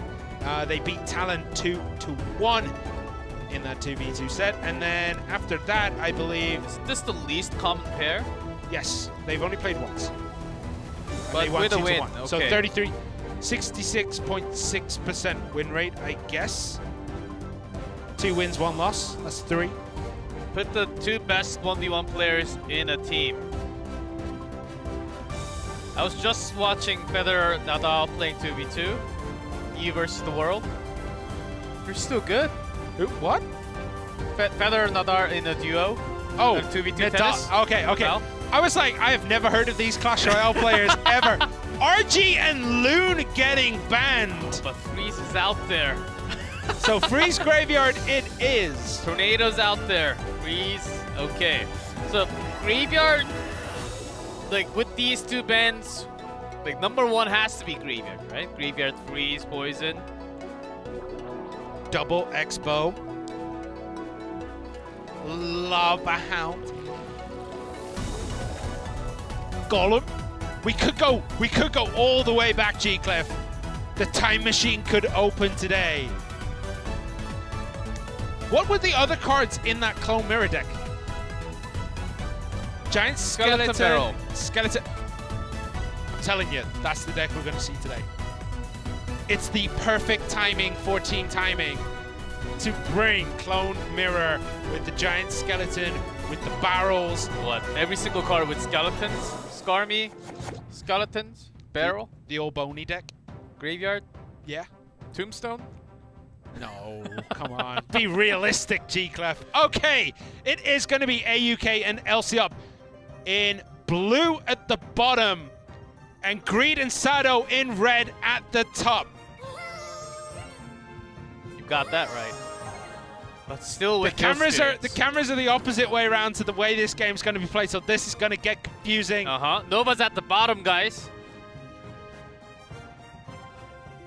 Because we can read the game ID. It has to be the opposite. It actually follows all the colors. Like they have the blue seats, TT. Yeah, but they're red. they're red. They're supposed to be on red on top, but the colors actually match perfectly for some reason. Okay, I think we sorted. Yeah. Yes. AUK and LC up in red at the top. All right. And Sado in blue at the bottom. And they've waited and waited. It actually worked out. Yeah. Because of the wait. Can you imagine that switch halfway through a push? And then we were talking the opposite. I'd have had a brain aneurysm. My brain would have exploded. Nova just won the game. What? And then it comes up team timing win, and we're like, what? What's gone on? We didn't realize there was a change. Sharp eyes. Lucky I caught. That's the first time I think I've ever caught myself before. Because I always just look at the colors of the sides. I never look at the... I never look at the actual names. Good day for you today. Yeah. And we're just trying to burn... Because it's going to be Graveyard. We're just trying to burn the first 2 minutes. Because it's going to be Graveyard. It could be Golem. Could be Lava Hound. Golem. I don't know about Golem. You really think so? I got a feeling in my bones. Ego. In your fingers? Down to my toes. All right. Oh, Giant Double Prince! So there is the Giant and the Prince to push it along. And Nova so far have just replaced the Giant with the Giant Skeleton. Instead, Skeleton Dragon's wailing on that cannon card. And Greed and Sado decide to let that be for now. The Giant and the Mega Minion and a Dark Prince go down the right-hand side. Rage is there. That Mega Minion's gonna take out the Baby Dragon Eel Spirit. Does get a big connection there. Tornado Summon helps. All those getting together, but still no damage. 0 damage from that Rage push. Yeah, no damage into the tower, and a Graveyard does come down for Nova on the right-hand side. This might get out of control. The Poison is played in a very interesting position for Nova. Didn't catch the E-Wiz. Yeah, deep so that it could catch the Musketeer. It was all the way in the corner. But that much attack. Not much actually done for Team Timing. No, they've had the more interesting pushes, but yeah, you're right. No damage is really getting through for Team Timing, but there is still a very long time in this match. There is 1 minute and 35 seconds unless this Talon goes down in overtime. There is a defensive freeze. Oh! Tornado freeze! Few of the skeletons. That was But the Jets! Oh, game over. Yeah, Team Timing, I just don't think they have anything that could push it back. Look how much elixir they got. They got nothing. That tower is gone. And Nova take game 1 here. A very dominant performance by AUK and LCOP game 1 of this 2v2. Team Timing, they had some anti-graveyard tools. Log, E-Wiz, and Dark Prince, okay.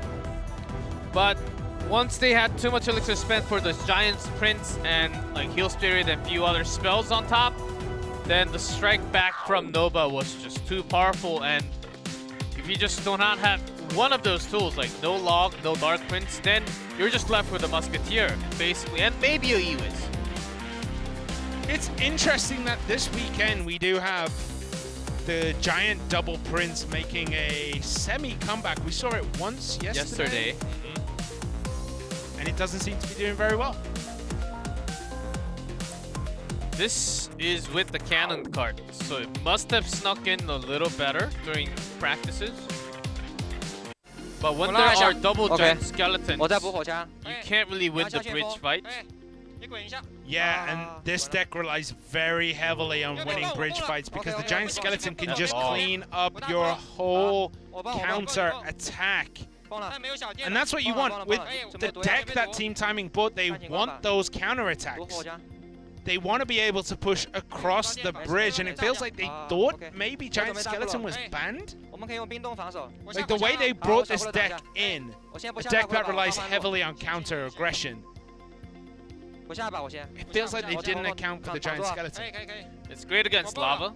It's great against RG. It relies on a lot of its single target damage, especially with the charge, and the push from the Giant can actually delay the RG too. And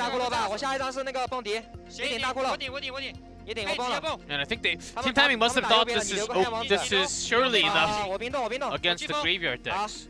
There were some great tornadoes like these. Yeah, that tornado freeze was like an 8,000 IQ play. And that allowed this to happen. Look how much elixir we have Timing down on no log. Actually, I thought instead it was Zap. They had like 1 and 2 elixir when a giant skeleton was on the tower. What are you gonna do if you're Team Timing? What would you do? I don't think there's anything. I think once the initial rage push has failed, they sort of knew that the counters are just way too much greater for Nova Esports.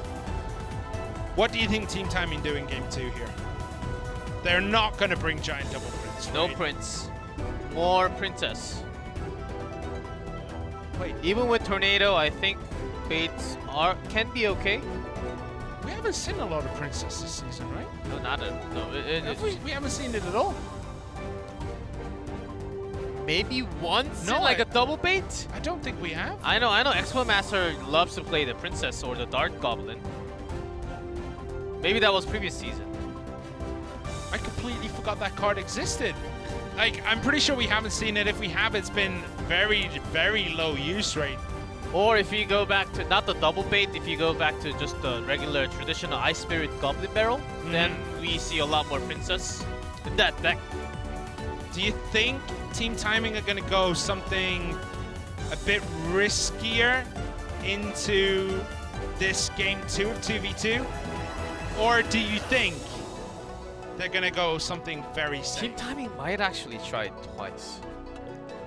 They are a team that can be stubborn, I think, in terms of choosing the second, even after a loss.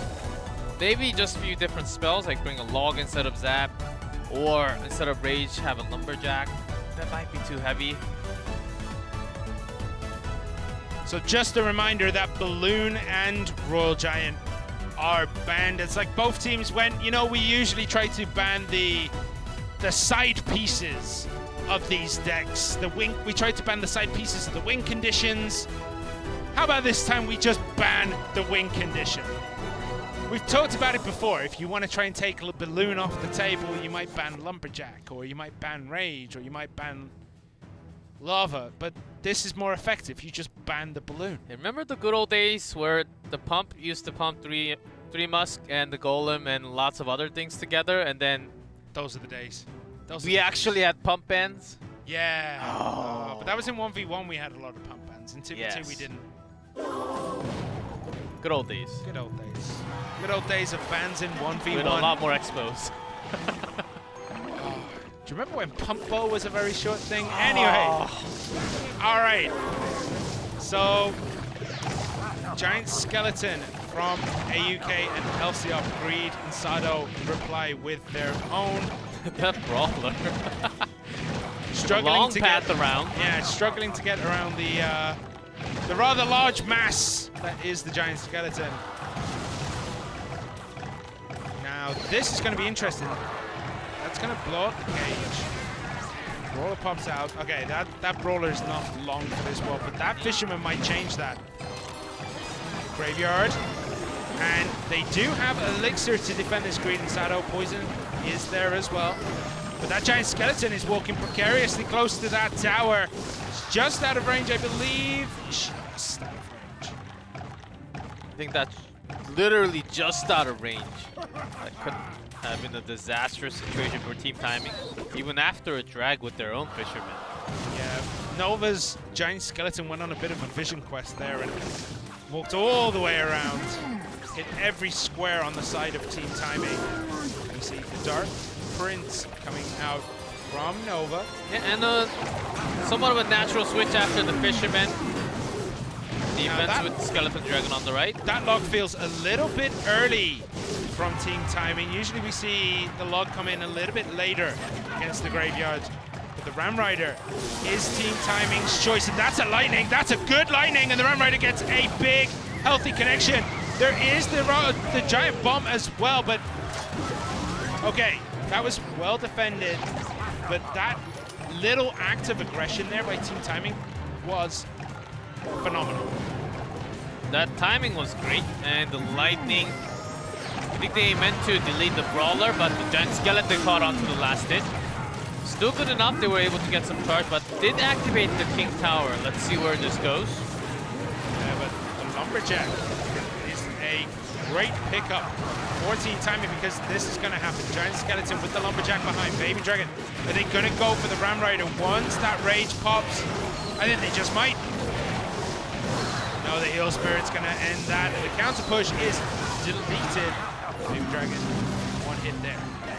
And the Ram Rider loaded from the back. Trying to have another push with the log cage right in his face. Oh, that cage was actually phenomenal. I thought that was going to pull the Giant Skeleton, but it ended up pulling into... Oh, that Fisherman doesn't do his job properly, though. Ooh. But one Death Bomb is good enough against anything. Oh, that Fisherman did not do his job. It was supposed to pull the Giant Skeleton out of the way, but actually just made it even worse for Nova there. This is very, very close right now. Look at the damage on the towers. 1305 against 1210. Team Timing have a very slight advantage. 95 difference between the two. Less than a single poison. Oh, wait. And the Graveyard again for Nova. Nothing on the ground directly. Other Lumberjack does come now, and the freeze. Oh, and that's a good block that time. 11:42 though, they are at a slight disadvantage. Lumberjack doesn't go all the way though. Rage is there.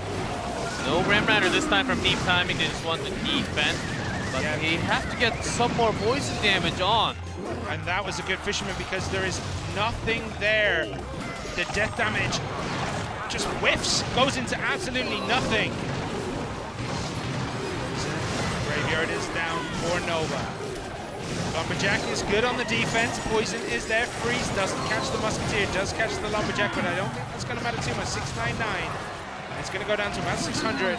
So this push now needs to get through. And that's a raged up Ram Rider. It's going to get nothing!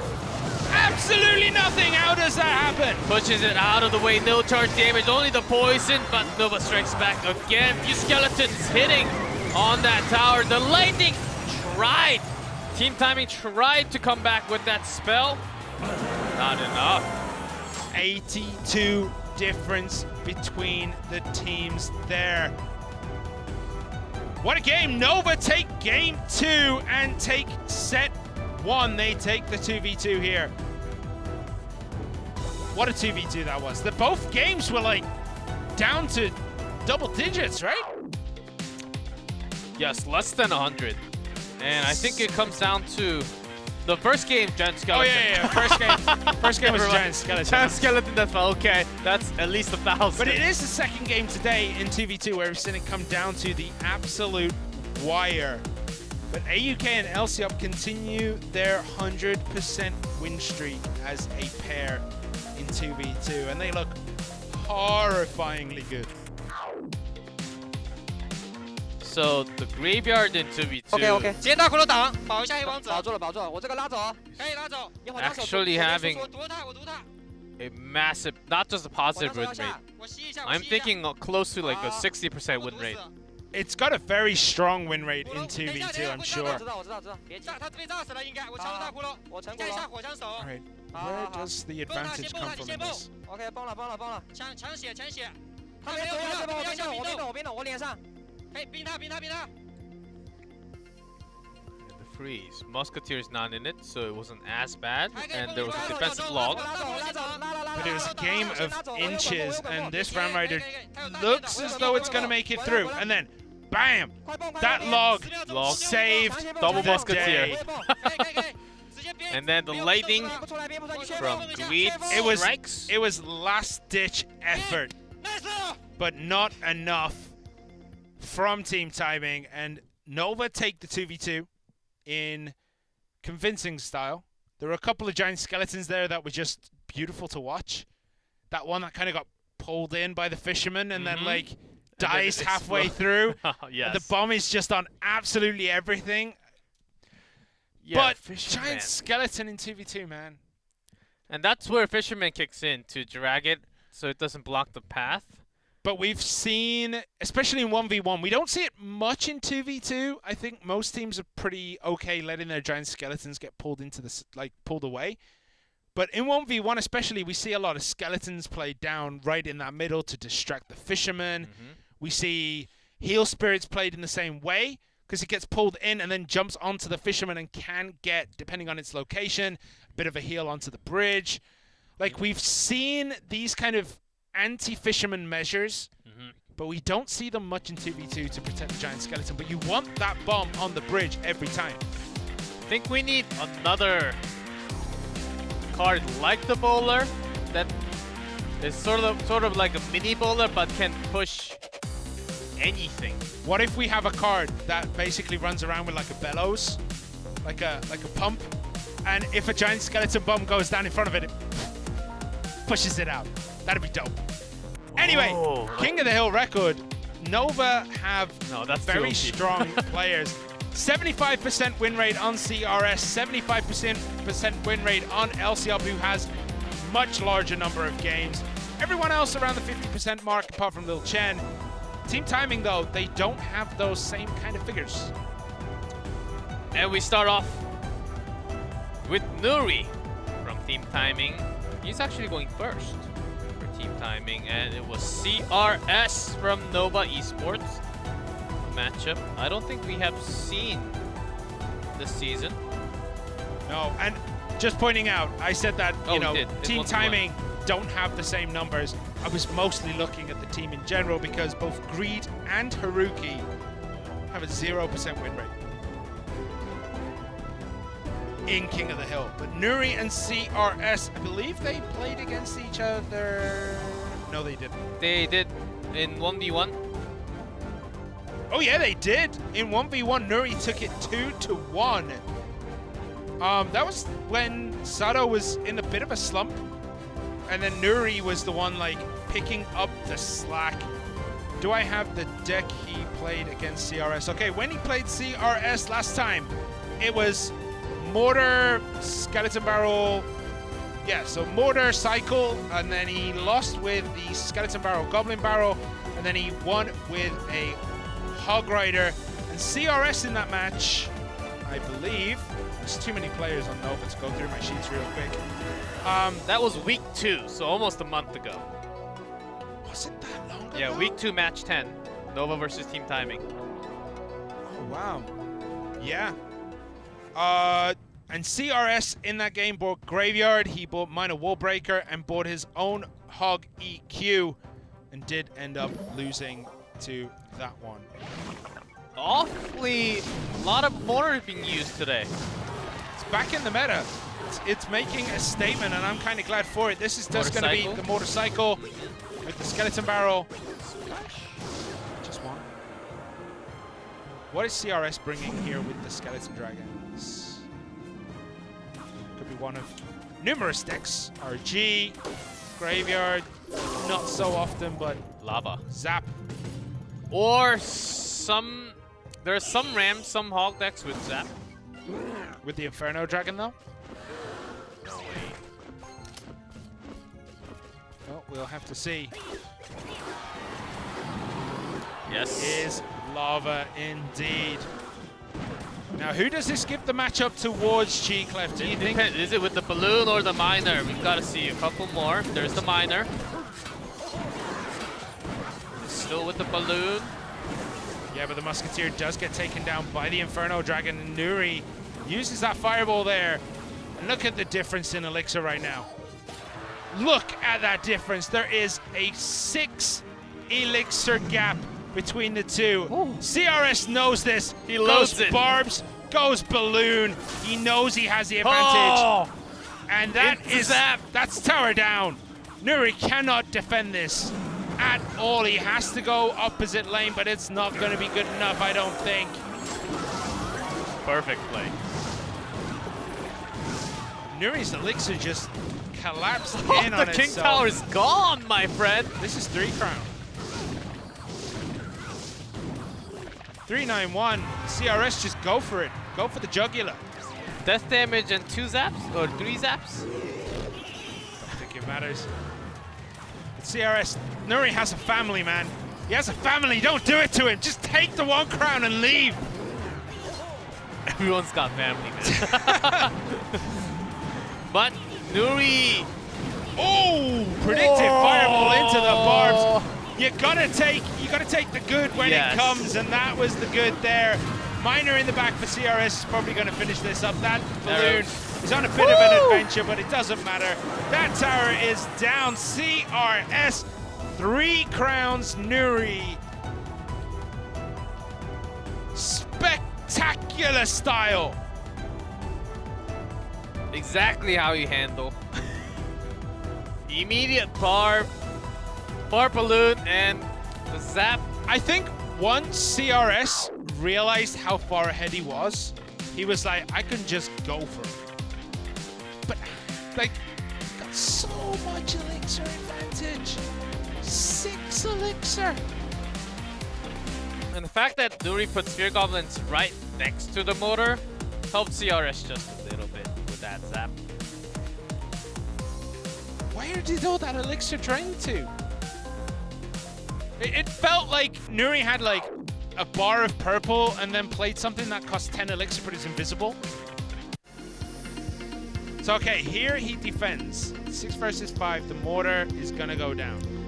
It's because I think the Inferno actually did a lot of work. So now he has 3. The fireball is what costs him. So now it's 1 against 6. Yeah, the fireball, like, he spent so much defending that. Inferno gets the mortar and the musketeer and Knight after. And yeah, look at that pitiful elixir amount. I mean, even if he didn't send that skeleton, like, even if he didn't send that skeleton barrel, he'd have still been behind. Arrows. Oh, By the way, Nuri did get a tower. I didn't realize that, but Nuri did get a before. tower. But that game Just lasted one. less than 3 minutes. One of the fastest games of the season, I think. Second fastest. I think there was one a little bit faster than that. There was a 3 crown in like a minute and a half before. But, you know, CRS just... He felt the blood in the water. He's like, I'm like 6 elixir up, right? And he's sitting there. He's like, he's heavy. waiting for it to go to 10. He's like, if he had more elixir, he'd be cycling things right now. This is a very aggressive deck. I think I am 6 elixir up. Let's see how it goes. Barbs, balloon, go, go, go. And there was nothing Nuri could do about it. Nothing. A heavy deck for sure. 4.1 with that lava balloon miner. But not just that bold play. I mean, CRS, his zaps were incredible. Those prediction, of course. Nuri also had a wonderful fireball. It was a highlight in an otherwise dark day for Nuri. The Barbarians did not get to go to karaoke at all, man. They were just instantly gone. It's a Sunday night massacre right now. CRS just absolutely dashing Nuri's hopes and dreams all over the floors of the arena. We're going to see Greed go against CRS now. If I keep saying this, if the run of results continues, we're going to be going down to probably Sado versus CRS. Or is today the day? Is today the day we finally get an L on the bottom, a W on the bottom of Team Timing's King of the Hill sheet that we have? Because our sheet, I'm just putting this out there, our sheet goes Nuri and Sado, then Greed and Haruki, right? So there's like wins and L's in the top 2 columns, and then Greed and Haruki on the King of the Hill side is straight L's. It doesn't even mention W with a 0. It's just L5, just L3. L5.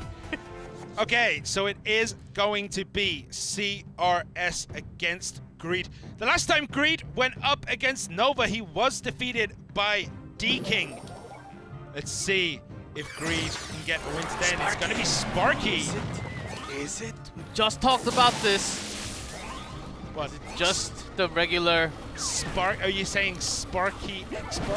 Sparky Mega Knight, Sparky RG. Let's see. Fishman. Or just with the Goblin Giant. I'm going to say most likely Goblin Giant, which is the variant we see. Heal Spirit is there. Will the Goblin Giant be played?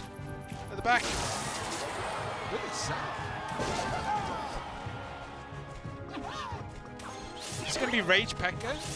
Rage Mini P.E.K.K.A in this one? I don't think so. With the Mega Minion, I don't think so. There's the Cannon Card Graveyard. And that Cannon Card actually gets into the tower. It gets 1 or 2 shots off, and these skeletons, Greed just can't defend it right now. 1646, 1579. Just like that, CRS walks into a huge advantage, and Greed kind of unaware of what was going on and what CRS was brewing in that right-hand side.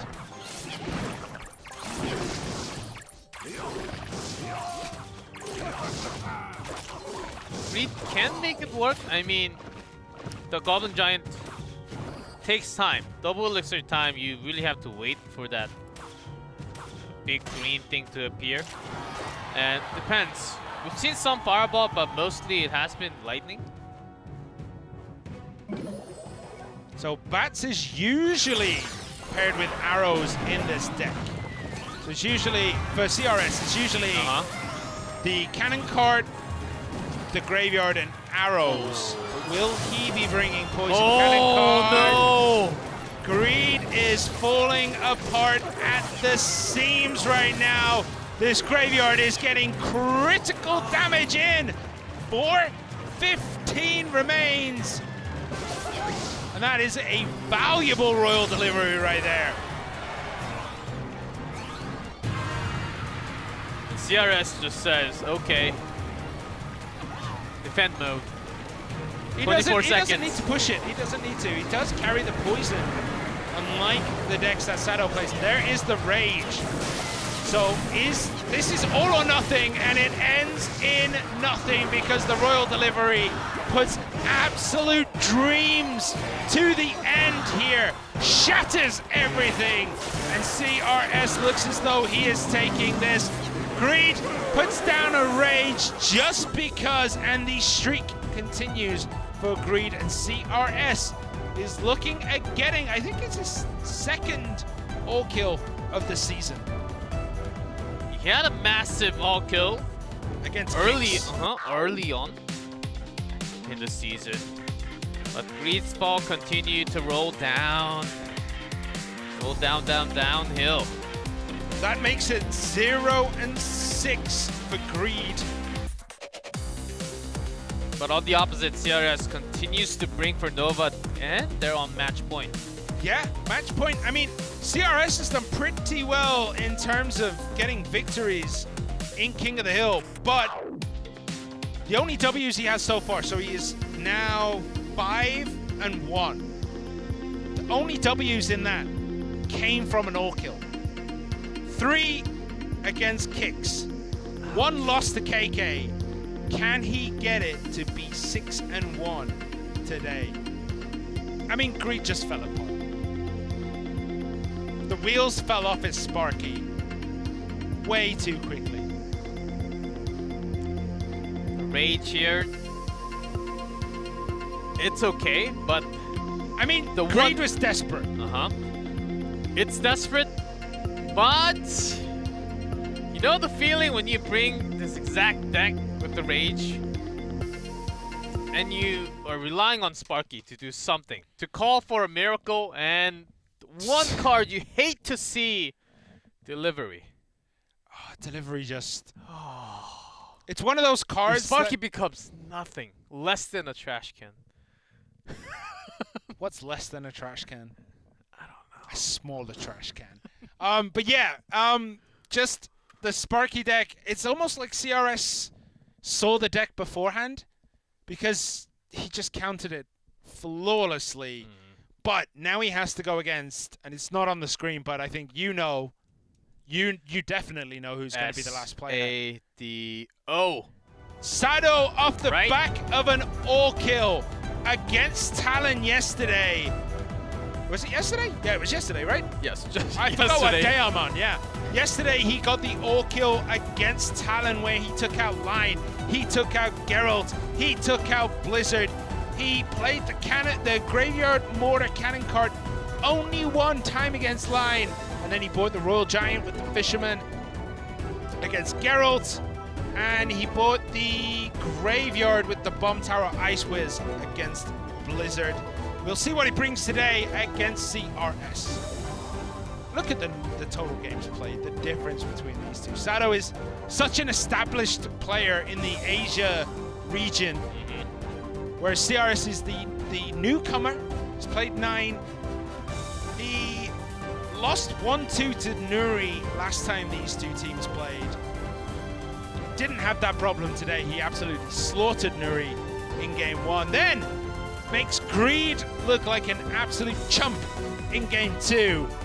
Can CRS complete his second all-kill of the season against Sado? There has been plenty of Sado's Mortar Cannon card Graveyard played already. At least 3, right? Or maybe more. Yeah, it's just today. We're saying it's Sado's deck just because the guy has played it like he was the first 11 times in the league when no one else was basically playing it out in the world. Well, we'll see what happens now. Sado against CRS. CRS playing from the USA. Sado playing from Korea. In a league where the stadium is based in China. So we're quite international, as you can tell. All right. What are you thinking, Expo? No. All right, so it is going to be skeleton barrel. Is it going to be double barrel? Is double barrel from CRS.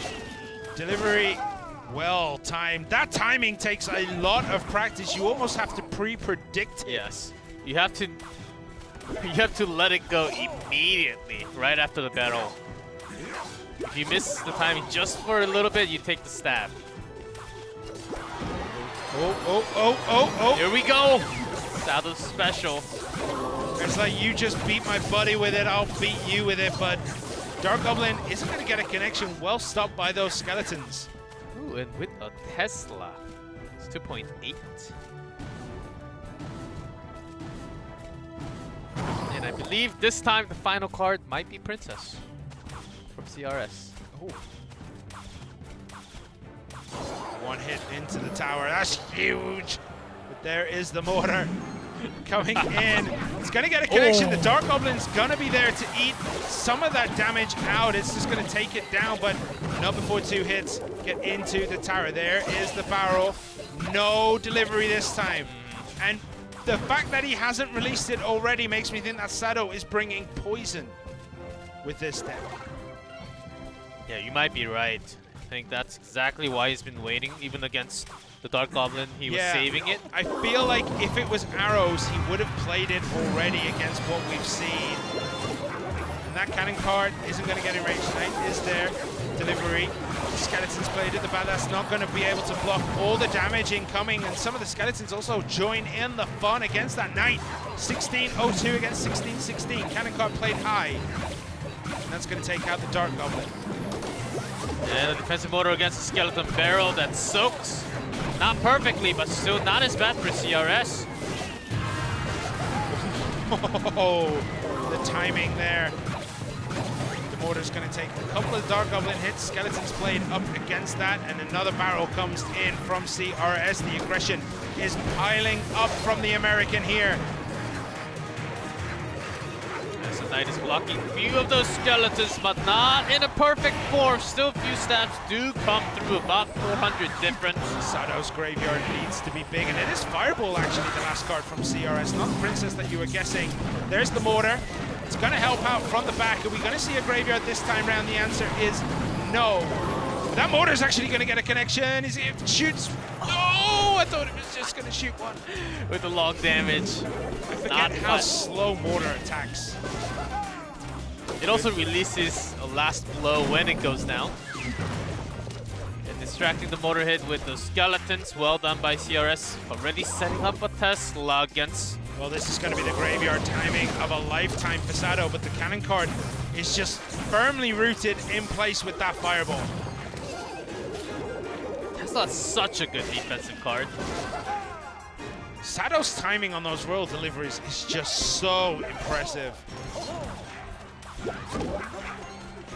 I mean, as long as you're having a delivery, you have to pull it every single time, right? Yeah, it's so hard to do as well. And another cannon planted down there. Is it? Perfect timing, but the problem is Sado is not getting damage up front. He's not getting anything in. He's playing too defensive, and the stab will come through this time round. 5, 3, 4. It's the wheels are starting to fall off for Sado, and CRS might just complete his second all kill of the season, but Sado needs to defend this here. It's going to be another stab. 3-0-1. This graveyard poison needs to finish it here for Sado, but I don't think it's going to. It's going to be real close. That fireball takes out so much. I think CRS completes a second all kill this season, but that mortar might change that. Hold on, the mortar onto the knight this time, but the push is still happening, and the fireball locked and loaded for CRS for Nova Esports to have a perfect match win. 5-0 win against Team Timing. AUK and LCOP took the 2v2 by storm. CRS completes his second all kill this season. He has taken out Kicks. Now he has taken out Team Timing. And Nova Esports get that W back on the board. So important for them. CRS this season is now 6-1 in King of the Hill. 2 all kills. He's gonna be on that leaderboard then. 100% he is. Yeah. Absolutely dominant performance with that double barrel against the mortar graveyard. Sado was stuck in a bit of a rut. He could do nothing but defend. for such a long portion of that game. The offense was perfect every time from CRS. And CRS never let go of chances of those motor hits, where it could have connected at least once or twice. It was always dropping down a Dark Goblin, a Skeletons, or even Tesla to soak some damage Knight away from the tower so it doesn't splash. That was a big hit right there, playing the Goblins right at the front. The Royal deliveries, though, from Sado were just a thing to behold when they were dropping down on the correct timing, and you think, this is a lot of bodies coming over. This is going to be real hard, but somehow CRS defended. And you know what? Sado couldn't defend. It was that Goblin barrel right there, and it was all over. Totally the MVP goes to CRS. 5 crowns with that 3-crown victory, but this match is over. Nova Esports take the win against Team Timing, but we have one more match left tonight. That will be Kick's team versus Talon. Stay tuned for the next match.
And welcome back, everybody, to what will be the third and final game of this evening. We have seen two fantastic games so far. We just saw CRS close out, just absolute dominating team timing. A big His win. second all-kill of the season. He is 6-1.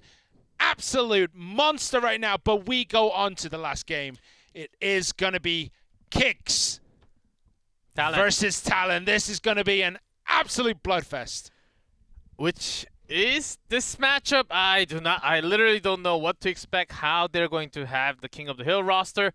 Kicks, their King of the Hill especially, has been suffering a lot of those single game matches. Talon, about the same, but Lion has been doing a lot better, and Blizzard to back it up. I think in terms of the results recently, in this week and last week, Talon's doing a lot better overall. But Kicks, there's always potential in this season. We keep on mentioning that they have potential, they can always win, they have all the power, they have a big roster, they have solid meta which actually fits them.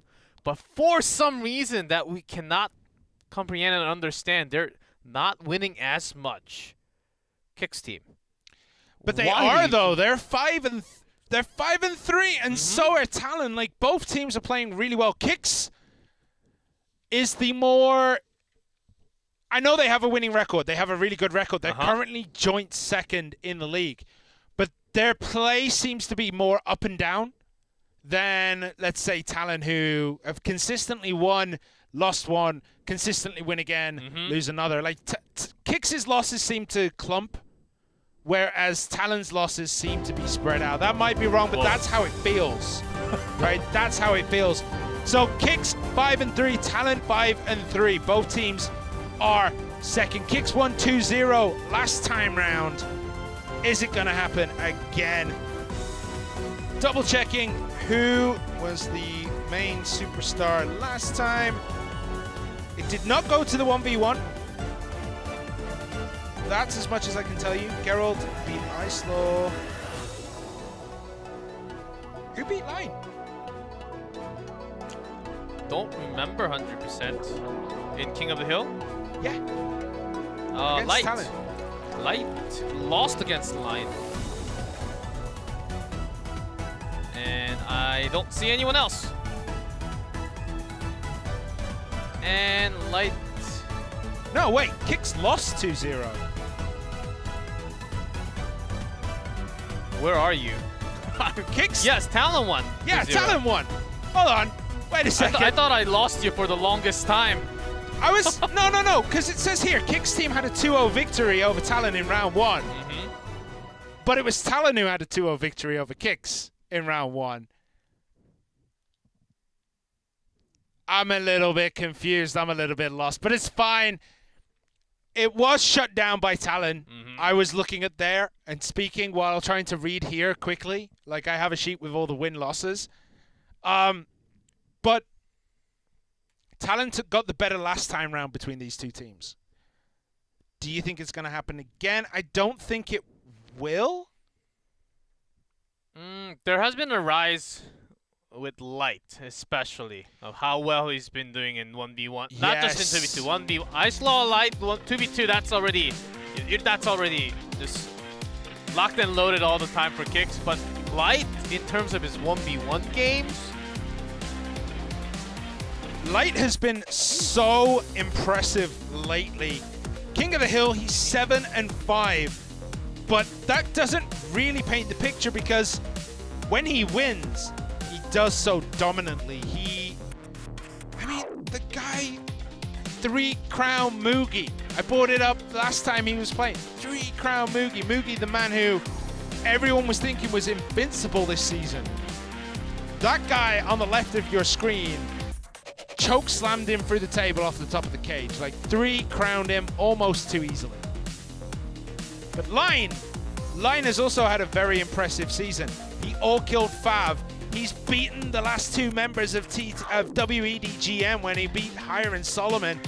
Yes, yesterday he lost to Sado, but Line has had a very, very good season and is 7-5 also. So both Light and Line equal in stats 7-5. And especially because Lion was using some of Beta decks like Expo and few others. 2v2. Kicks and Ice Law. Ice Law and Light 61%. Lion and One Crown 61%. You gotta say, these two teams look very, very similar in terms of their win-losses in each set. Their star players are both 7 and 5 in King of the Hill. So for Talon, usually for a lot of other teams in the league, there are 2 duos. But for Talon, that's not required because this duo is doing so well. Yeah, Lion and One Crown Lots of wins. are doing ridiculously well. Actually, they're 6 and 2. 6 and Set. 2. 13 and 8 in terms of game score. Absolute insanity for Lion and One Crown. I'm waiting to see what the bans will be, though. What are we expecting the bans to be? As you can see, the players are very comfortable in their houses right now. We got to see a knee. They have their own room, practice room, match room. The bans? Double I Nado. would like to see, you know what ban I would like to see? A poison. No, you just play. Oh. I was that thinking cuts down like Graveyard. I was thinking Or like, does oh, you that just bring play Fireball. Or does that bring Graveyard even more? Well, I was here thinking, oh, you just bring Fireball. Like Poison's out, you just bring the Fireball. But it's it not the doesn't same. work. It's not a the same. 1-for-1 trade. I think we're going to see the bans. It's Nado from Kicks and RG from Talon. Balloon is on the table. Lava Loon, Miner Loon, Lumber Loon, they're all on the table. Graveyard is always on the table. I don't think it's ever not on the table. And yeah. And actually, before game started, Kicks called for a timeout even before game 1. That's the reason why we had a coach from Talon coming in. Oh. Did we ever have this before the game starts? I don't think we had this ever. Timeout before game 1. Wait, what? That can't be right. It has to be right. Asked for a 1-minute timeout? We've just got confirmation and we've just seen the coach from Talon walking in. Okay, so maybe like last second change, you know? It could be. It could be in relation to the bans coming through.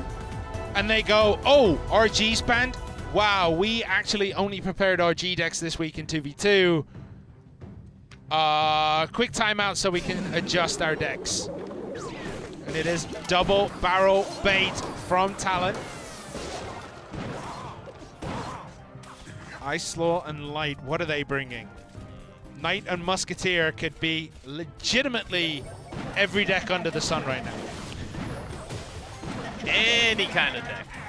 Name one type of deck where Knight and Musketeer cannot fit in at all. Double Prince? You can still fit in the Musketeer as well. Give me 5 more seconds. I'll give you a year. Lava. You can definitely fit both of them in. All right, Giant Skeleton Blade in the middle there. Hunter is just going to delete that barrel, but the good Goblin barrel down the other side. Yeah, that's a lot of damage coming through. But they go with their own Graveyard. Light and Ice Law. Poison defensively. Mega Knight is there as well, and that is shut down. I feel like Kicks took a lot of damage on that right-hand side for next to no benefit. Still arrows. Kicks, they're holding the arrows against the barrels, so at least one of them is going to be cleared out every time. Most likely the Goblin barrel. Will they be carrying some kind of log on Ice Law too? How well did they read this matchup? That's the question. If they kind of guessed, if the coaches knew what One Crown and Lion were bringing, then you would assume there would be log and bar barrel here, but there doesn't seem to be. It just seems to be Snowball, and that Dog Goblin gets quite a few good hits in. 11.95 remaining on the bottom right-hand tower. Dark Goblin most of the time at least 4 hits to the tower naked. And the fisherman from blue side was spawned first, so that's a pull. Yep, just defending this up. When are the barrels going to come in? Skeleton Plow way at the back there. Way at the back. And the Musketeer is going to lock onto that as well and take that down right on top of everything. But a Graveyard coming in down the left-hand side. But that Mega Knight just blocks everything.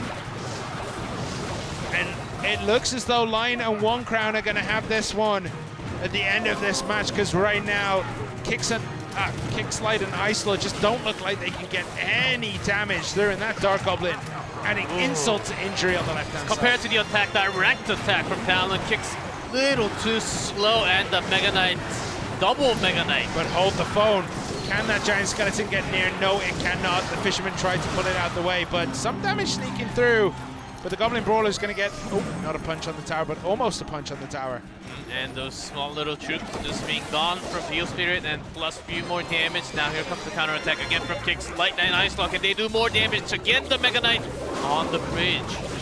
This time though, damage is creeping through because the Mega Knight was charged, was locked onto the cannon cart while the Knight was behind, tanking all the damage. Snowball Musketeer and Skeleton Dragons. A bit of an overcommittal on the defense, but the Skeleton Dragons were already there. The Musketeer would have already been down, so the Snowball was the only expenditure really in that defense. As long as you're defending okay, we come to the offensive poison from Talon this time, and it's gonna grab a whole lot. Musketeers in a Brawler Cannon Cart. Yeah, but that death damage is good. Okay. All right, this is a good graveyard timing. There is no poison. And a freeze comes down. How well is this freeze going to do? Oh, but the Dark Goblin did so much work against all those skeletons. That was a good freeze, but not good enough. That Dark Goblin was not captured by it, and that was the end of that. But another push comes through. Knight up on front to attack. Barrels come down. Double Goblin barrels. Snowball is there, and this is another freeze. This time it catches the Dark Goblin, but the poison is there. Arrows comes in, and this suddenly got a whole lot closer. 260 on top. About the same at the bottom. The poison and the barrels still lead. Skeletons finish it, or was it an extra damage from the Mega Knight? With the splash onto the Musketeer. I'm gonna need to see it. I think it was the Mega Knight damage. Yeah, it was about 200 and it went down instantly. It was 220. Yeah, it must have been the Mega Knight. Like, somehow, some way, Kick started to get damage into that tower. It was looking like a write-off. They started to get it close. And then when they got a little too close, Lion of One Crown kind of pulled the rug from underneath them and went, oh, wait, we can just finish this, boys. Let's just end it here. Double Mega Knight. Double bait.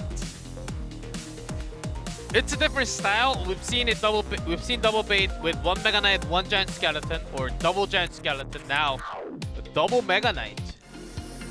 It's a little bit riskier, but it paid off dividends for One Crown and Lion here. And all the damage coming through, 1123. So this is where the first graveyard got a bit of damage. As you can see, the Knight is behind the Mega Knight, and it managed to tank up. So some damage snuck through. And even the Brawler on the left-hand side. What got that damage in? Heal Spirit healed the Musketeer. So this is where, this is the graveyard that gets a lot of damage. I think it gets about 600 damage for Kicks. That's the freeze. Catch everything. Law cleans up the skeletons. So here at the bottom, poison's there. Yes, the Mega Knight got the splash through the Fisherman, right? Mm-hmm. Ouch. The cannon went down immediately from the skeletons. Ouch indeed. But game 2 will be coming up between these two teams. I enjoyed that match because it wasn't Giant Skeleton, Giant Skeleton. I liked the Mega Knight choice by Lion and One Crown. It makes a lot of sense in a bait deck to have the Mega Knight. Yes, and they kept on cycling, making sure that all the troops can't really gather up. at once, so they were throwing the barrel when the troops were about to gather up towards the bridge, making sure that Kicks, they have to spend extra elixir, so if they are looking for that perfect offense, like they won't have enough for a freeze or an extra spell. They can make it one giant push to finish the game. So Talon just keeping that under control and having that Mega Knight when they're about to cross the bridge, like on top of the Knight, the Cannon Cart, the Musketeer, that basically it brings it down to near like 10% health or less than 10% health. Hindsight is 20/20, but if Kicks had Barb Barrel or Log, that would have been a very, very different game. They had Snowball. They had Snowball instead, which isn't the greatest against Double Barrel. And they had arrows, but we're using it to delete those extra... I mean, arrows could have been useful, but the Log would have helped to defend when you have Goblin Barrel, Skeleton Barrel, and the Dark Goblin coming down your lane, which happened 2 or 3 times in that match. It would have helped. It would have been nice. But unfortunately, we can't go back in time and replay just to change one card. You know, it is done. The decks are decided before they get into the match, as we all know, because that's just common sense. But we are soon into Game 2 between Light and Ice Law and Lion and One Crown. Who is going to take this one? We'll find out very, very shortly. So it looks like it is going to be Double Barrel again from One Crown and Line. Really like the baits when there's a tornado ban. Well, it makes sense. You can't pull it into the King Tower. But it might not be Double Barrel. I'm guessing it's exactly the same as Game 1. But there is always a chance they throw a curveball and just go for that Skeleton Barrel, maybe have more to know it is going to be Double Barrel. Okay, so are they going to be carrying the Mega Knight this time round, or are they going to be carrying the Giant Skeletons, one of each? Arrows again. So it looks like it is the same matchup. Hopefully not for Kicks. We were just talking about Log Barb Arrow potential, what it can do against the double bait. But I don't think they were prepared to see it again. But the Bomb Tower actually completely changes that. The Bomb Tower is going to be good to defend there. Deep Goblin Barrel. And the Log is good. All right, Kicks learned the lessons from Game 1. But can they convert these lessons into a victory? Barrel. Split 3. Oh, this time low Log. And might just have the arrows back now. That's a good graveyard. Archers are played. There's the Mega Knight to just eliminate the bridge. Arrows do come in, but I don't think it's going to be enough Dark Goblin there as well to defend. And that graveyard is shut down. How are Kicks going to deal with that Mega Knight? They're not. Oh, no. Even the Dark Goblin actually targeted the Princess Tower instead of the Bomb Tower. Yikes. Light and Ice Law take massive damage there, and I think this might be a 3-crown game again.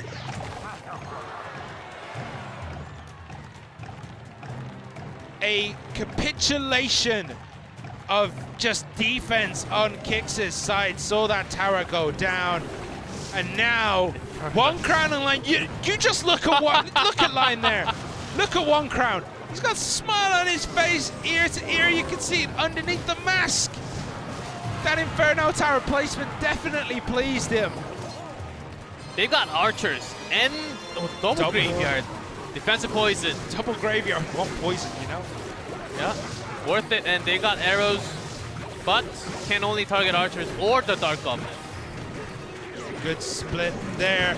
And I mean, this is over, but formalities exist. We have to finish off the last couple of seconds, and that will be that. Lion and One Crown take Game 2 in very, very convincing style. I think both of them are having a bit of a giggle about the Inferno Tower that was played in the pocket against the Giant Skeleton. Good trade. It's one of those things that just feels bad-mannered, even though it's not. Putting a building on your opponent's side of the field. The advantage that you get but by having a tower down. Feels No emotes though, so it's all good. And now, Line and One Crown, they're 7-2. Their match win. I think that's the highest. That's the best. What's Pronos? I don't remember off the top of my head. I had the sheet this morning, but yeah. So here you're like, okay, things are holding up relatively all right. 18-24. This is decent graveyard timing.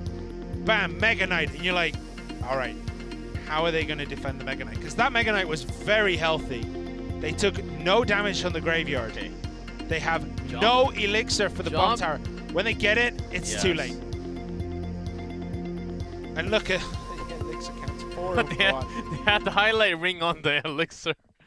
Oh. They had nothing to defend, and what could they have done to defend it?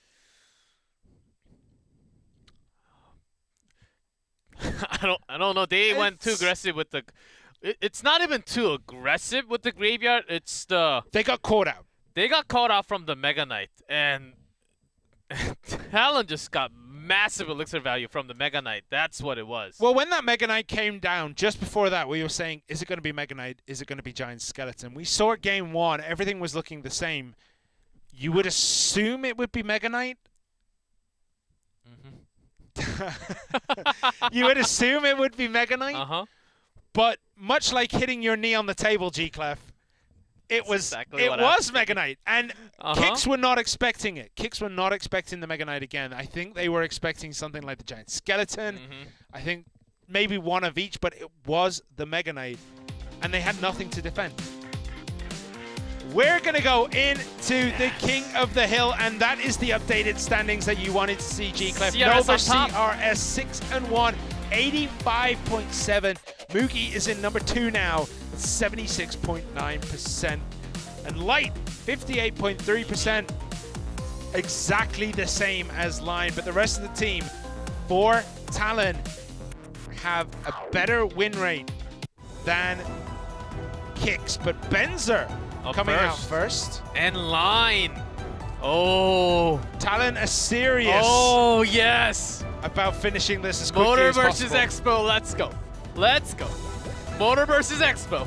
Let's go back to 2020. I mean, not 2020. I mean, like, I hit, like, hurting my knee does affect your brain cells. So,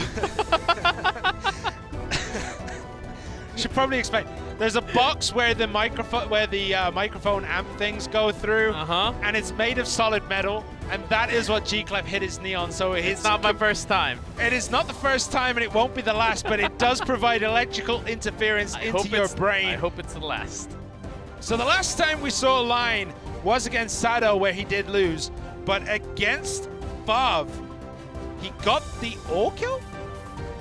Yeah, he did. He beat Hajime, beat Jack, beat Expo. He played Royal Giant, then he played Motor Miner, then he played Expo.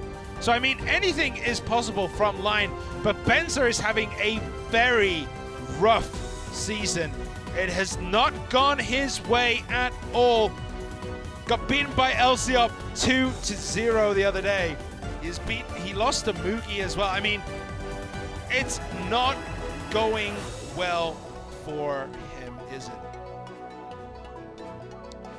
Take a look at Benzer's stats. He lost to Elsiop in the King of the Hill.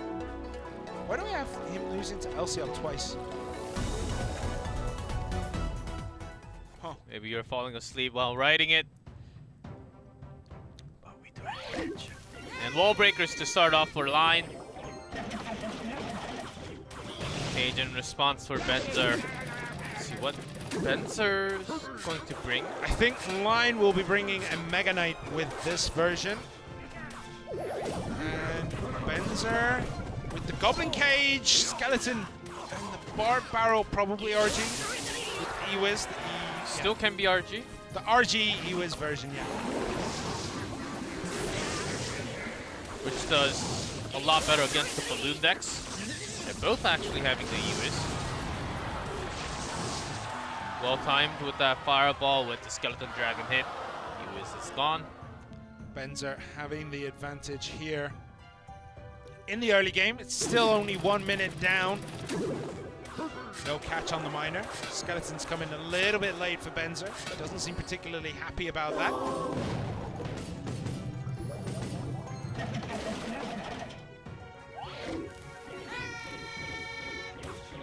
With the E-Wiz.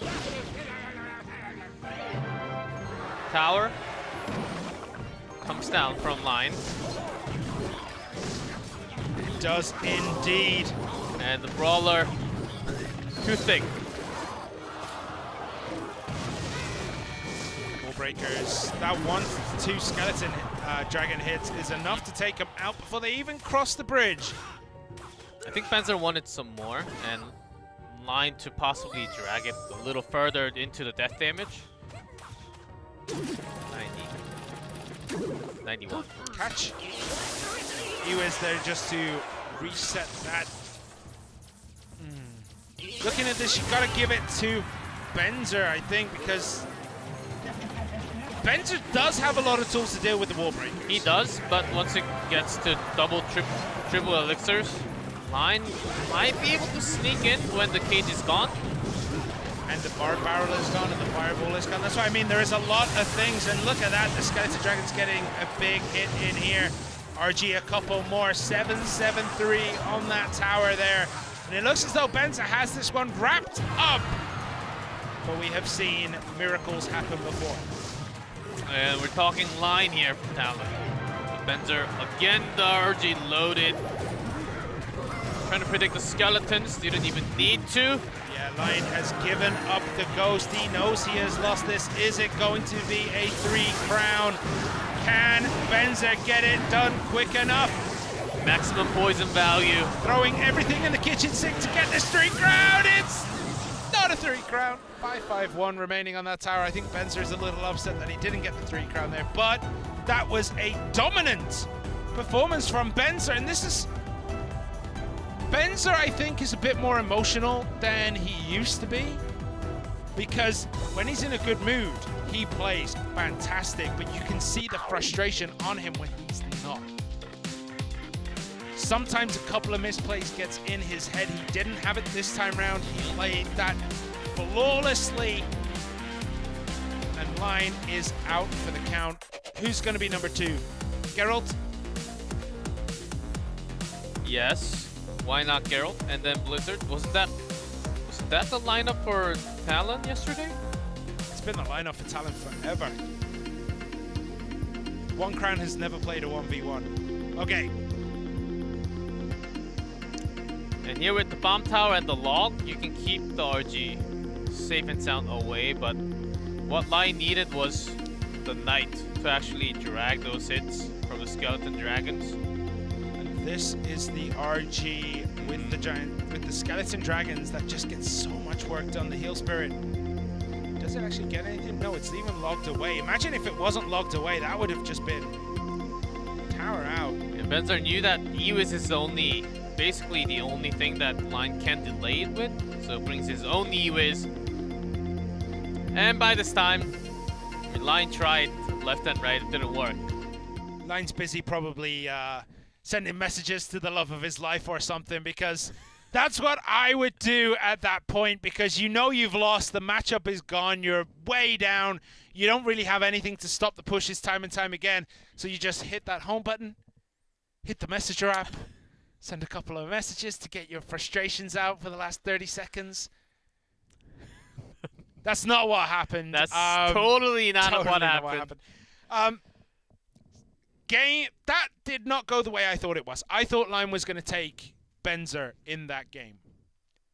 I thought he had some chances, but with the E-Wiz, which is usually combined with something else, sometimes with the Ice Wiz, it depends if you have Tornado or not, but with that combination, I think both players were also thinking there's a chance of some kind of sneak in like the balloon, which E-Wiz becomes a really good tool against. Well, I mean, the E-Wiz for Benzer would have been really good against the wall breakers if that started to get out of hand. If Line could cycle, keep really quickly cycling back to them, and you don't, he has a much...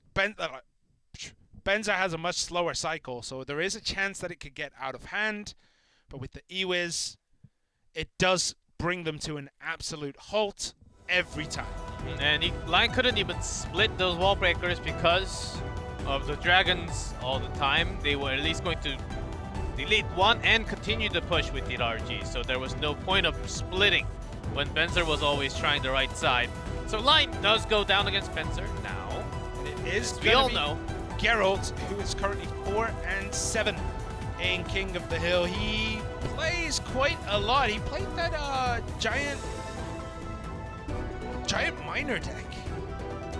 Miner against poison. Sado. Yeah, with the poison. No, with the lightning.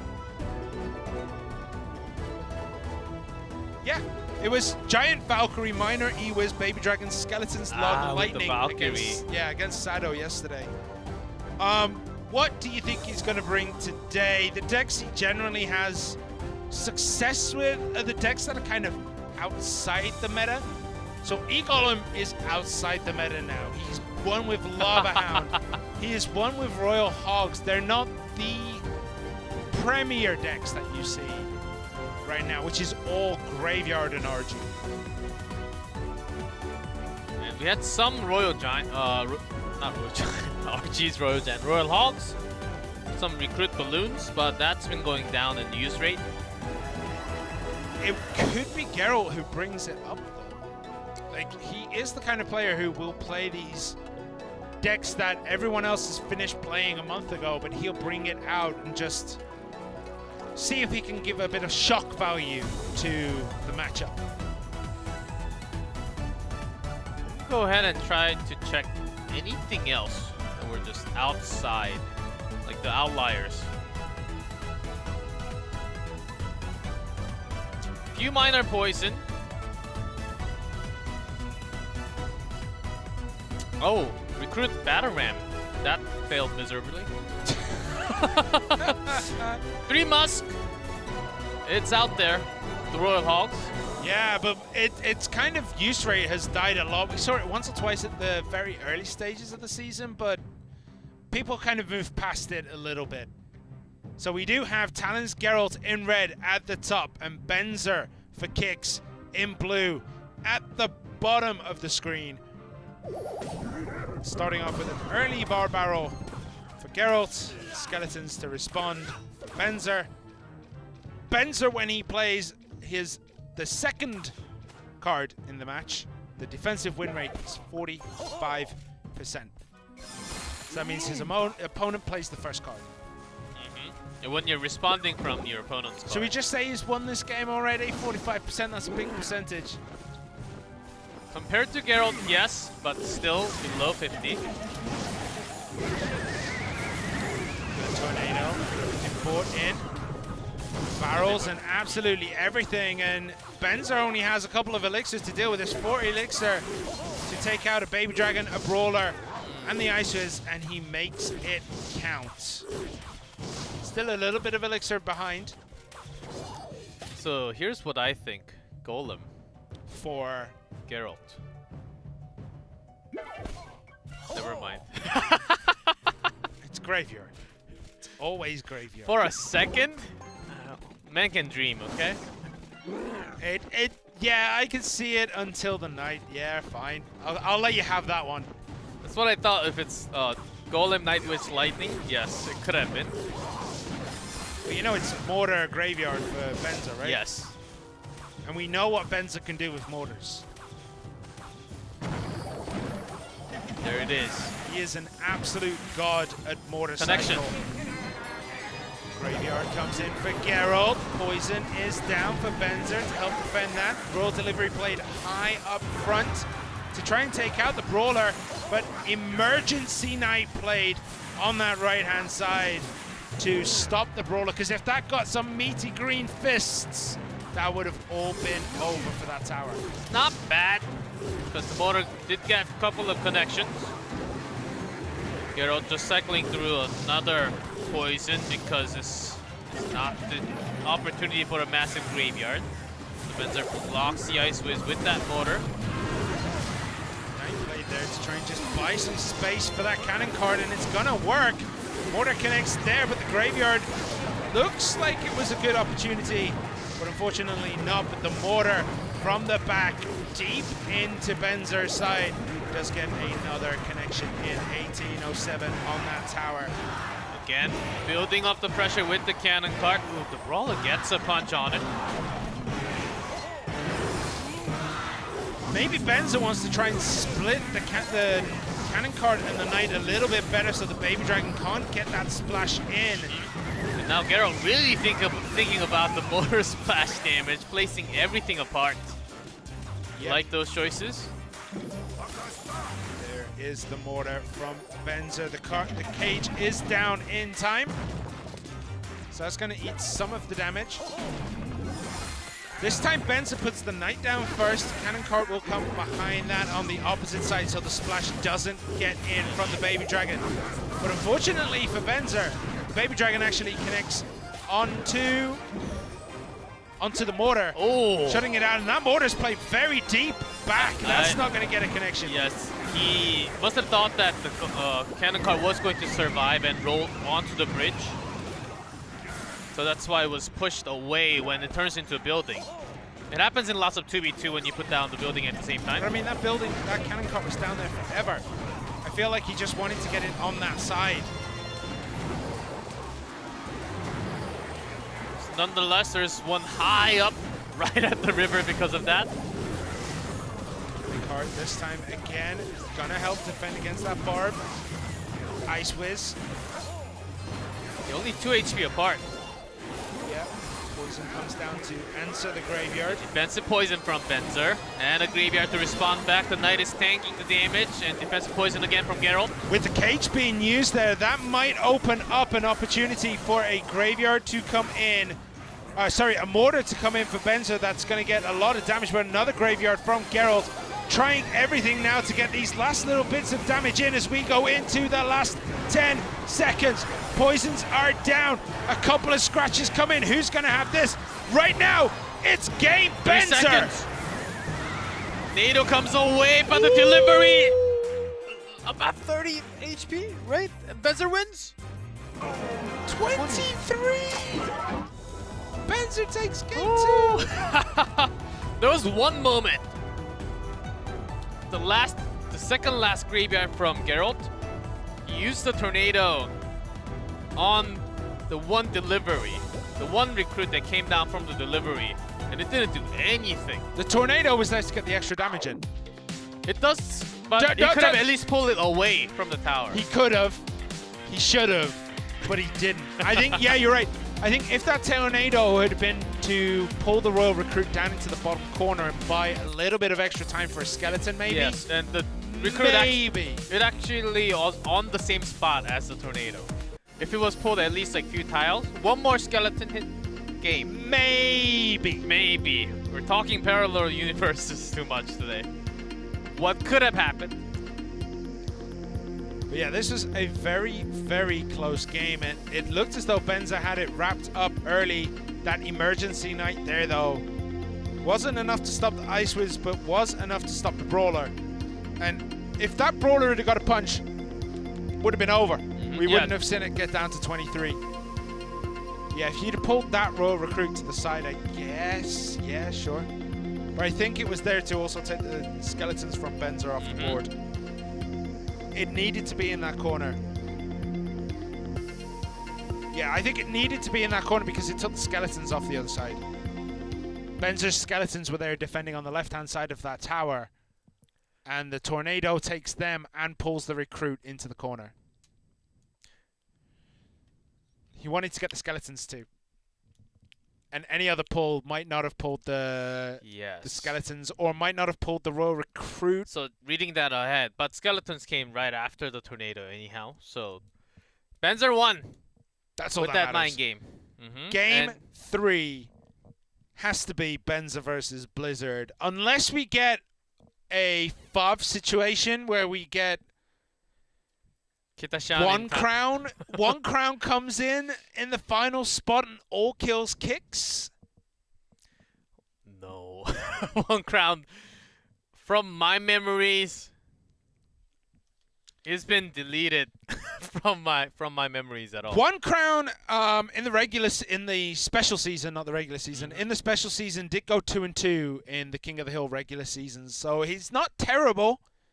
It's a 50% win rate, but that is the only time he appeared in 1v1-like games, because I'm including triple draft into that. He used to play a lot of Graveyard back in the days. We're talking at least 2 years back. And then he suddenly moved into a lot of beatdown decks.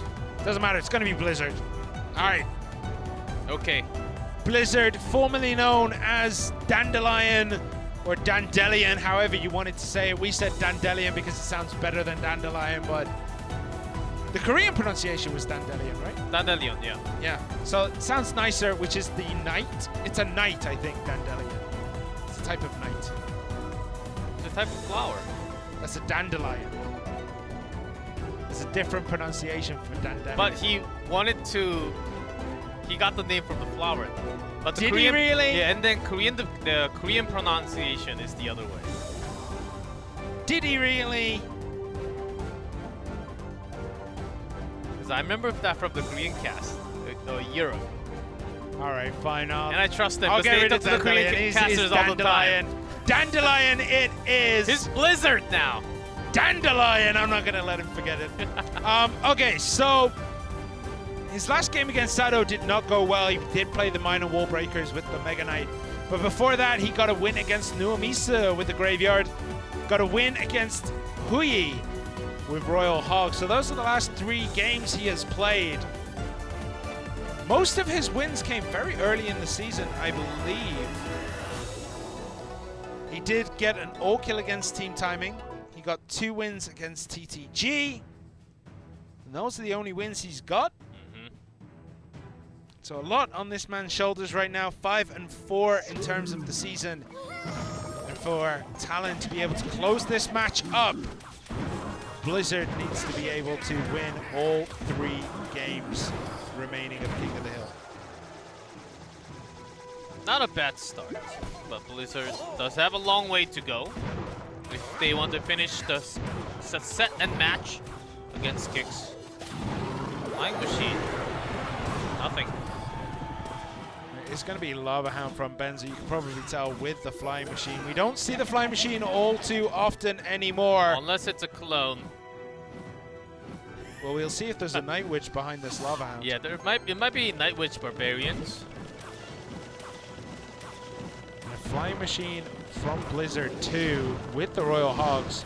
Mega Minion's going to get some beefy swipes on this tower. I think that might be tower down. Blizzard was saving for the 3 Musketeers, but that's not going to be enough to save that tower. This is now a 2-tower game. If Blizzard has any chance of taking it here, the Royal Hogs come down on the left-hand side. We were talking about how we don't see Royal Hogs 3 Musketeers anymore, and Blizzard decides to bring it, and it is not paying off against Benzer right now, but those 2 Musketeers, big heal spirit hit actually, 409 on that bottom right-hand tower. And a bomber! Just when you think Benzer had it all wrapped up. Bomber. Are you looking at the screen right now, Simon? I don't see anything. Bomber! I don't see it. Don't see it at all. Doesn't exist to me. Is that a brand new card or something? Like I've never seen it before. Brand new card, 3 years old. All right, so splitting the 3 Muskies, 2 and 1. One going down the weak side. Miner played right at the back, which is an interesting position. Can get out of control. So that's why Benzer set the Miner up, so he can defend the left side first, and then the right with the bomber, the Hogs. Arrows has to come down, but these Hogs are still going to be very healthy coming through. The bomber might get some splash damage. It does not. Miner has to be in. Can Benzer hold 291 hit points for another 20 seconds? There are no direct damage spells for Blizzard, so he needs to get some hits. And that might just be it. I think Benzer has completed an all-kill of Talon. And that is the problem when you run a deck with 0 spells. Benzer Riddell all kills Talon. And it is good to see the smile on his face, because it feels like it's been forever since we have seen a very happy Benzer. Recently on the rise, and kicked even after a loss in 2v2. If they are able to do this at least a couple more times in the regular season, there's still weeks and weeks left of the regular season. They might be finishing top 2. It's still possible. It's very possible for Kicks. It is Benzer's. Okay, here's a nice little stat for you, G-Clef. What is it? If Benzer wins game 1 of a King of the Hill, he proceeds to all-kill. He all-killed TTG, he has all-killed Talon today, and every other King of the Hill match he has played, he has lost. So if he wins game 1, he can bring a spell deck and win game 2 and 3. That's what I'm saying. Okay, yeah, he so can play it's a pattern. anything. He can play anything in game 2 and 3 and he'll win. But yeah, this is the problem of running no spells. That tower was real low. I mean, look at this. It goes down to what, 210? Yeah, if that bomber, I guess bomber needs another buff. It goes down to 291. And yes, it would have been 2 spells, but imagine if he was hitting spells throughout that game. That is why we very rarely see a no spell deck, because you can run into situations like that. Imagine if it had 1 hit point left and he had no spells to finish it. That is painful. He had bar barrel, but Simon means direct spell damage. Like a zap, zap snowball. All right, here's the thing. A graveyard is a spell. It is. It is. But I don't consider Bar Barrel a spell. Is mirror a spell? That, my friend, I have no clue. You have just collapsed. Technically, yes, but you have just collapsed my entire universe because it can be anything. I know. Oh, man. Oh. I mean, I saw you buffer there, right? My world has been... You ever been asked a question that's so hard that you just don't know what to answer? It's just... Your CPU sort of stopped, yeah, right? I never thought about it before. As you can see, 1v1 standings. Kicks Light is in number 2 at 4-1.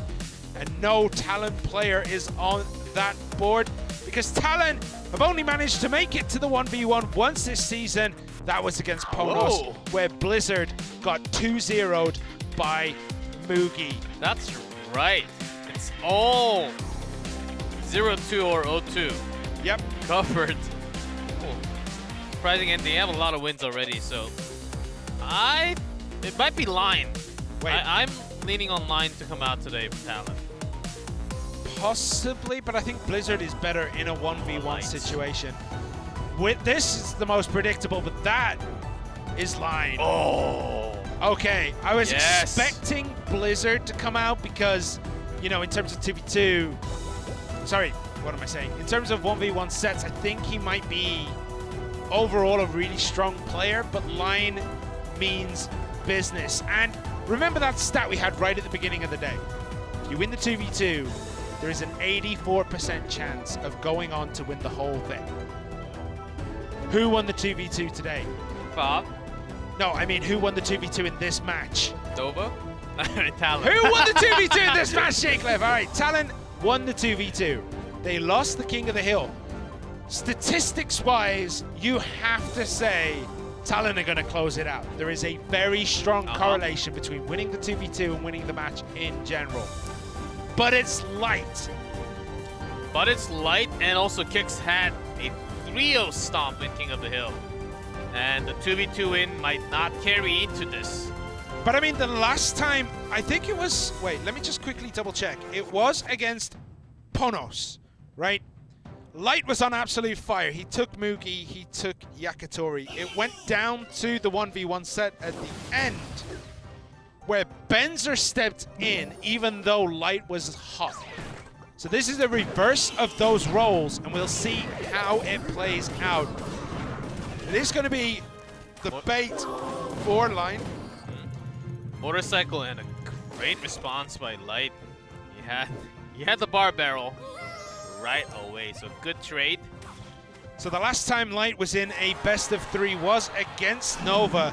He started off bringing that mortar bait deck, then he went into Graveyard, then he went into RG, and he ended up winning that 2-1 against Little Chen.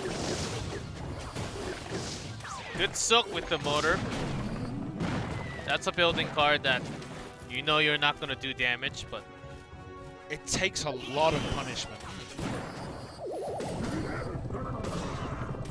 This is just back and forth trading right now between both players. No real aggression from either at this point. Yeah.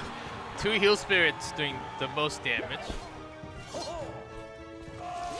So what are we saying that Light is playing? RG?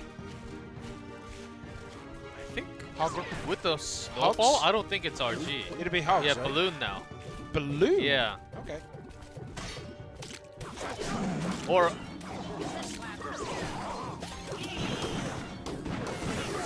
we have seen some Lumberjack Royal Giant. or even Lumberjack Ram Rider, but I don't think it's Ram Rider with this combination. Balloon works okay.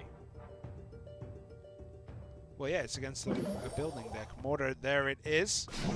There is the balloon, the heal spirit to distract the first shot. The balloon will take it down, but there is a lot of anti-air. But that heal spirit, the bus, just gonna get death damage in. Is it? yes. Just. The still good line was pretty much ready after, especially after taking into account after looking at that snowball. Balloon was always a potential. But the lumber balloon is here right now. Their skeleton dragons are not up in the air to push that balloon over to the side. So it is going to connect into the mortar and then drop in the middle of nowhere. Fisherman played in the center to pull the knight. So Light's got to have a great fisherman hook onto the defending musketeer or destroy the motor somehow, some way, so that the balloon can go easier. Well, if you know the mortar is going to be played in that central position time after time, you do that. You put the skeleton dragons on the side, but unfortunately this is too much this time, because if the skeleton dragons fly over, they can force that balloon to stay down that right-hand channel, to stay on the outside of the arena and not move in towards the mortar. So I think Light right now is just trying to get information on how often does Light play the mortar? Where does he play it when he sees a balloon? Get that information in now so that when you move forward into the game, when you get down to that last minute, you know what your opponent's going to do. We might actually have about the same HP on the tower, unless something major changes. Line suddenly. Here, skeleton dragons abandoned, but the balloon, it's gone in and it's raged up. There's nothing there to stop it. One big drop, snowball onto the musketeer. Fireball miss is big. That's 4:37 remaining. Light was just biding his time. And like the speed of Light, he managed to take that tower mostly down. A misplayed mortar. Misplayed or just well read by Light. Manages to get the job done. 3:89 remains. There is 50 seconds remaining. And I feel like Light has to make a huge mistake in order to lose this. The mortar is played on the right and the balloon goes left, but the fireball and the spear goblins will be enough to finish that up. 40 seconds. Light's considering just putting in some more snowball damage. Oh, look at the bar barrel go, deleting the gang, and skeleton barrel never really connecting because of that. Skeleton dragons from Light always spawning against it. So when Light, before line, mortar, and everything else is sealed. Yeah, Line's given up again. He did this when he went against Benzer, when you know it is over and you know you have no real chance. Everything you're throwing forward is getting blocked. You're not dealing any damage and you're that far behind. Line is the type of player just to be like, all right, let's end this one here. I'll let you take the tower. Let's move on to the next game. That balloon on the left did spawn about at the same time with those skeleton dragons. It was all the way from the left. I don't think it pushed. I don't think it pushed. It just went straight. Let's look at the replay, because we do have times where the other things in the air do push the balloon away, but this one, just by a frame. I think Line managed to just misplace the mortar by a square. I think the placement was okay. So that's what he was trying to do here, right? He was trying to get the skeleton dragons to move up, so that when the balloon tries to cut across to a mortar, the skeleton dragon's there to body block it and force it in. But here, oh, it did get pushed. It did. as the skeleton dragons spawned in, it pushed the balloon onto the outside. Yeah, Line even placed one in, but it was pushed way too outside. That good catch on that G-Clef. I did not see that. That was a big push to the side, and yeah, Big Line play by Light there. I mean, what could Line have done? He could have put the mortar directly in the path, and it would have been deleted anyway. He had to put it to the side because you need that extra travel distance to stand a chance of defending that balloon. So even if you put it, there was no real place he could put it where it would have been effective. That was the most effective place it could have been. And it was also the perfect moment where Light suddenly switched towards the left. And then yeah, Line and Light, it's just getting into my head right now. And Line thought, okay, if I just place it one more towards the left, it should be okay. But not really with that push from the skeleton dragons. It was a big push to push them outside of the arena, essentially, because it was over the bridge, right? Like over the fountains and stuff, the ones that pour into the middle. It was like right on the corner of the screen. Oh, one interaction. One balloon play. Well, you mean Oh, he played it. yeah, He but it's played all it, he about played one it a play. few. Yeah. He played it a few times, but one interaction between the skeleton dragons and the balloon is what gives Light the victory in game 1. Game 2, I do not think will go the same way. I don't think Line will go down without a fight for game 2. What else? I mean, the motorcycle didn't work. It was literally countered every single time. Motor went down to balloon every. It was a matchup disadvantage, play, right? And Skeleton Barrel never reaching the tower because of the dragons. And Light also played some incredible prediction. Like the moment the gang was down, bar barrel all the time. So Line was forced to put the motor first, and then the spear goblins on the back, which is supposed to be the opposite. But Light was taking too much advantage from his spells, so good matchup for him. There is one other play I just thought with the miner. It's super risky, but if the balloon is that far across and you need the travel time, you put it behind the balloon to make it turn around. So it starts moving towards your tower, you drop it at the bridge so the balloon turns back around and goes that way. It's a very, very close pull. Like, there is a chance it just goes into the tower anyway, especially under rage. But it could have been done as a last-ditch effort because that balloon was far on the outside of the arena. But we will soon be getting into this game 2 between Kix's Light and Talon's Line. Light has match point, yes, but we do not think that Line will go down that easy. Kix bringing Light to the team has been one of the best additions in the league. And to become a dedicated 1v1 player, I know there's Mugi. I know what you're thinking, but for Kix. For Kix, yeah, it was a great pickup. Yuya has also been kind of like a shining light, I would say. Yuya has been really good. He's always in a clutch plus situations. He was most of the time bringing lots of wins. I think he's about 50 or maybe a little bit higher than 50%. No, it's exactly 50%. Okay. 5 wins, 5 losses is Yuya. But Light has match point. A guy who has a very impressive 1v1 set win rate at 100%. Currently 4-1 in terms of game score, as he did beat Peas 2-0 and then beat Little Chen just yesterday, I believe, 2-1 in that 1v1.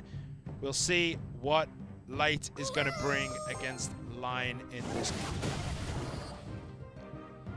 Heal Spirit could be anything. Anything you say.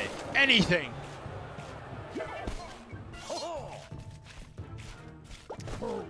Let's see. And a snowball log. Yep. Hog Rider it is. Is it going to be triple spell with EQ? Is it going to be just that? We'll find out relatively soon because Line will be playing it. Musketeer played in the center to help take out the Skeleton Dragons, but is going to eat some damage from one of those nasty fireballs. And once that bomb tower goes down, I mean, you do have to wait for line first. I think line will just hold it. Do you think? Yeah, we're thinking RG. For light? Yes. Hunter instantly chops through that Hog Rider coming in.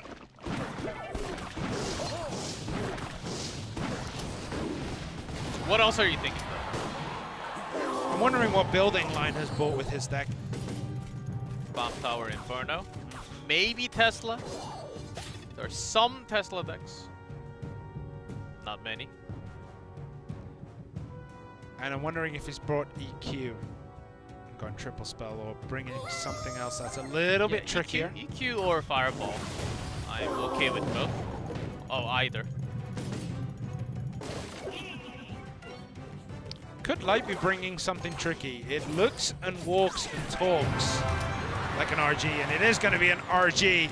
Full Light played at the back to see if he can cycle round to a second, because it is clear that Light is expecting something like a bomb tower by playing his first RG. Oh, that at the snowball was a thing of beauty. Perfect timing there for Line, allowing one hit.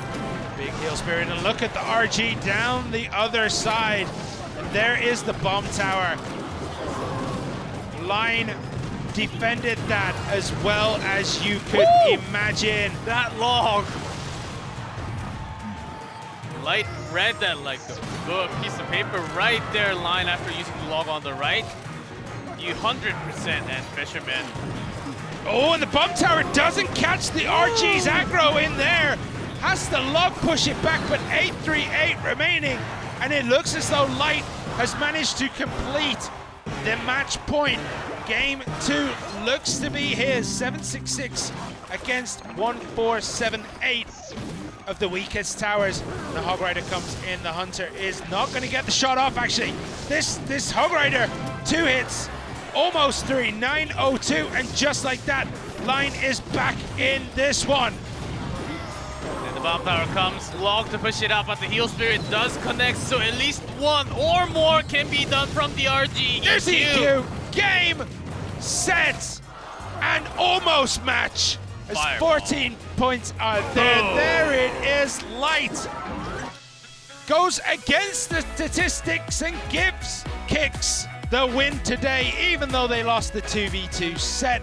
Benzer got an all-kill against Line, Geralt, and Blizzard, and then Light steps in for that 1v1 to take out Line 2-0.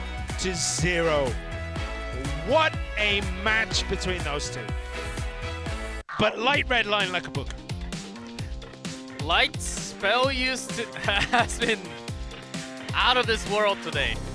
Predicting those goblins, predicting not just in this game, previous game too. Yesterday's games is absolutely crazy. The reason why Light is always, every single finish on top of the ladder, why he's praised among the pros all the time. Because he's just that damn good. This is a mistake, though.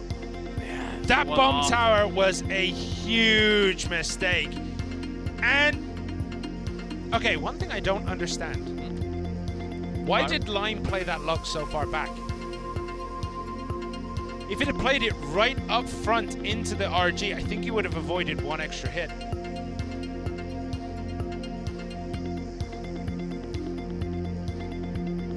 Doesn't matter anyway. Game went to Light. I don't understand what you just said. So basically, when that RG was like, when the bomb tower missed that RG, when Line placed the log, he placed it as if he was defending against like a goblin barrel. It was right on the back of his princess tower and then pushed into the RG. I think what he I'm saying was is, just rushed. yeah, but what I'm saying is, if he'd have played it a little bit further forward, he would have avoided one extra hit. And MVP goes to Benzer for completing that all-kill. 100% deserved, but that's a hard MVP to call because Light played flawlessly in that 1v1 set. I liked both, but Benzer having that massive 3 wins. You gotta give it to the man. You gotta give it to him. Both are totally MVP material from Kicks. Yeah, it's hard to choose between one or the other. I do think Benzer deserves it though, just because. But for me, that's more nostalgia, you know, because we've been watching Benzer since the beginning of CRL when he was in Chaos Theory. Then he moved to Kicks when Chaos Theory exited the league last season, before the special season this year. And Light also got MVP yesterday, I think, right? From winning that many games. Yes. Light. That's all right. You got to share the MVP. Share the MVP around. Share the MVP around. Yeah, share the love around Kicks. I mean, they're moving up. They're really moving up. Totally top 3 right now, and they are going to secure that for a while. That actually puts Kicks second because they are currently 6-3, whereas Talon, because they lost, are 5-4. So Only it now goes Ponos, Kicks, Talon, I believe. Let's wait for the updated. Yeah, actually, Nova will be definitely 4th because they've played 10.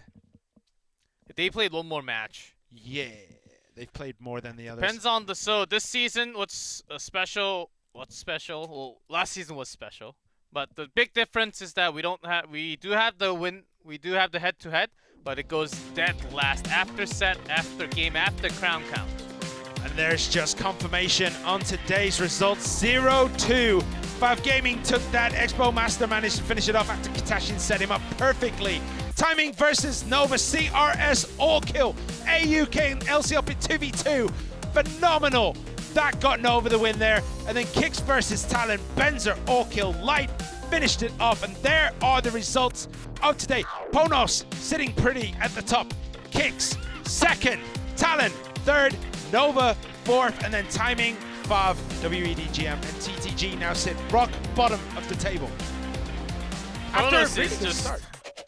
Amazing set difference. They're a game in hand over second place. 10. A game in hand over second place. 7-1. The worst they can finish next week is probably first. But next week's matches, we have Ponos against Timing, FAV versus WEDGM, and Talon versus Nova. Talon Nova should be absolutely insane. FAV WEDGM, battle of last year's 1st and 2nd place. Now, mid-table teams. That's going to be a good match too. And continuing from that on Sunday, TTG versus Ponos, WEDGM versus Kicks, Team Timing versus FAV. Clash continues. WEDGM Kicks is a highlight for me there, weirdly, because I know WEDGM have been on a bit of a rise. Kicks were low and then got a rise. So, I mean, it's going to be a real close game, I think. That one's going to be... WEDGM never fail to entertain. Yep. And I think the other two also, like Team Timing and Talon, surprising from what we had from the expectation before the season started, they're doing so much better, especially in that 2v2. I'm still amazed how well they can actually play. And Ponos, I know I should be excited to watch them play, but I think I already know the results. You know, it's like watching Manchester United in the EPL back in the day when Ferguson was manager, and it was just win, win, win, win, win. And I was about to say. Not these days. These days they lose to everyone, but back in the day with Fergie, it was just win, win, win, win, win. But guys, gotta say, it has been a fantastic day of Clash Royale. We've seen 2 all kills in 3 games. CRS and Benzer getting it done. East is amazing, man.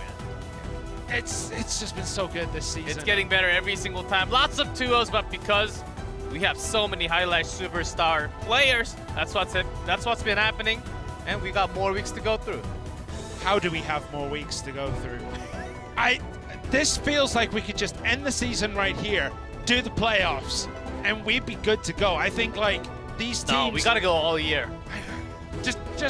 Well, I mean, we basically do go all year, right? But guys, thank you so much for joining us. We'll see you next week.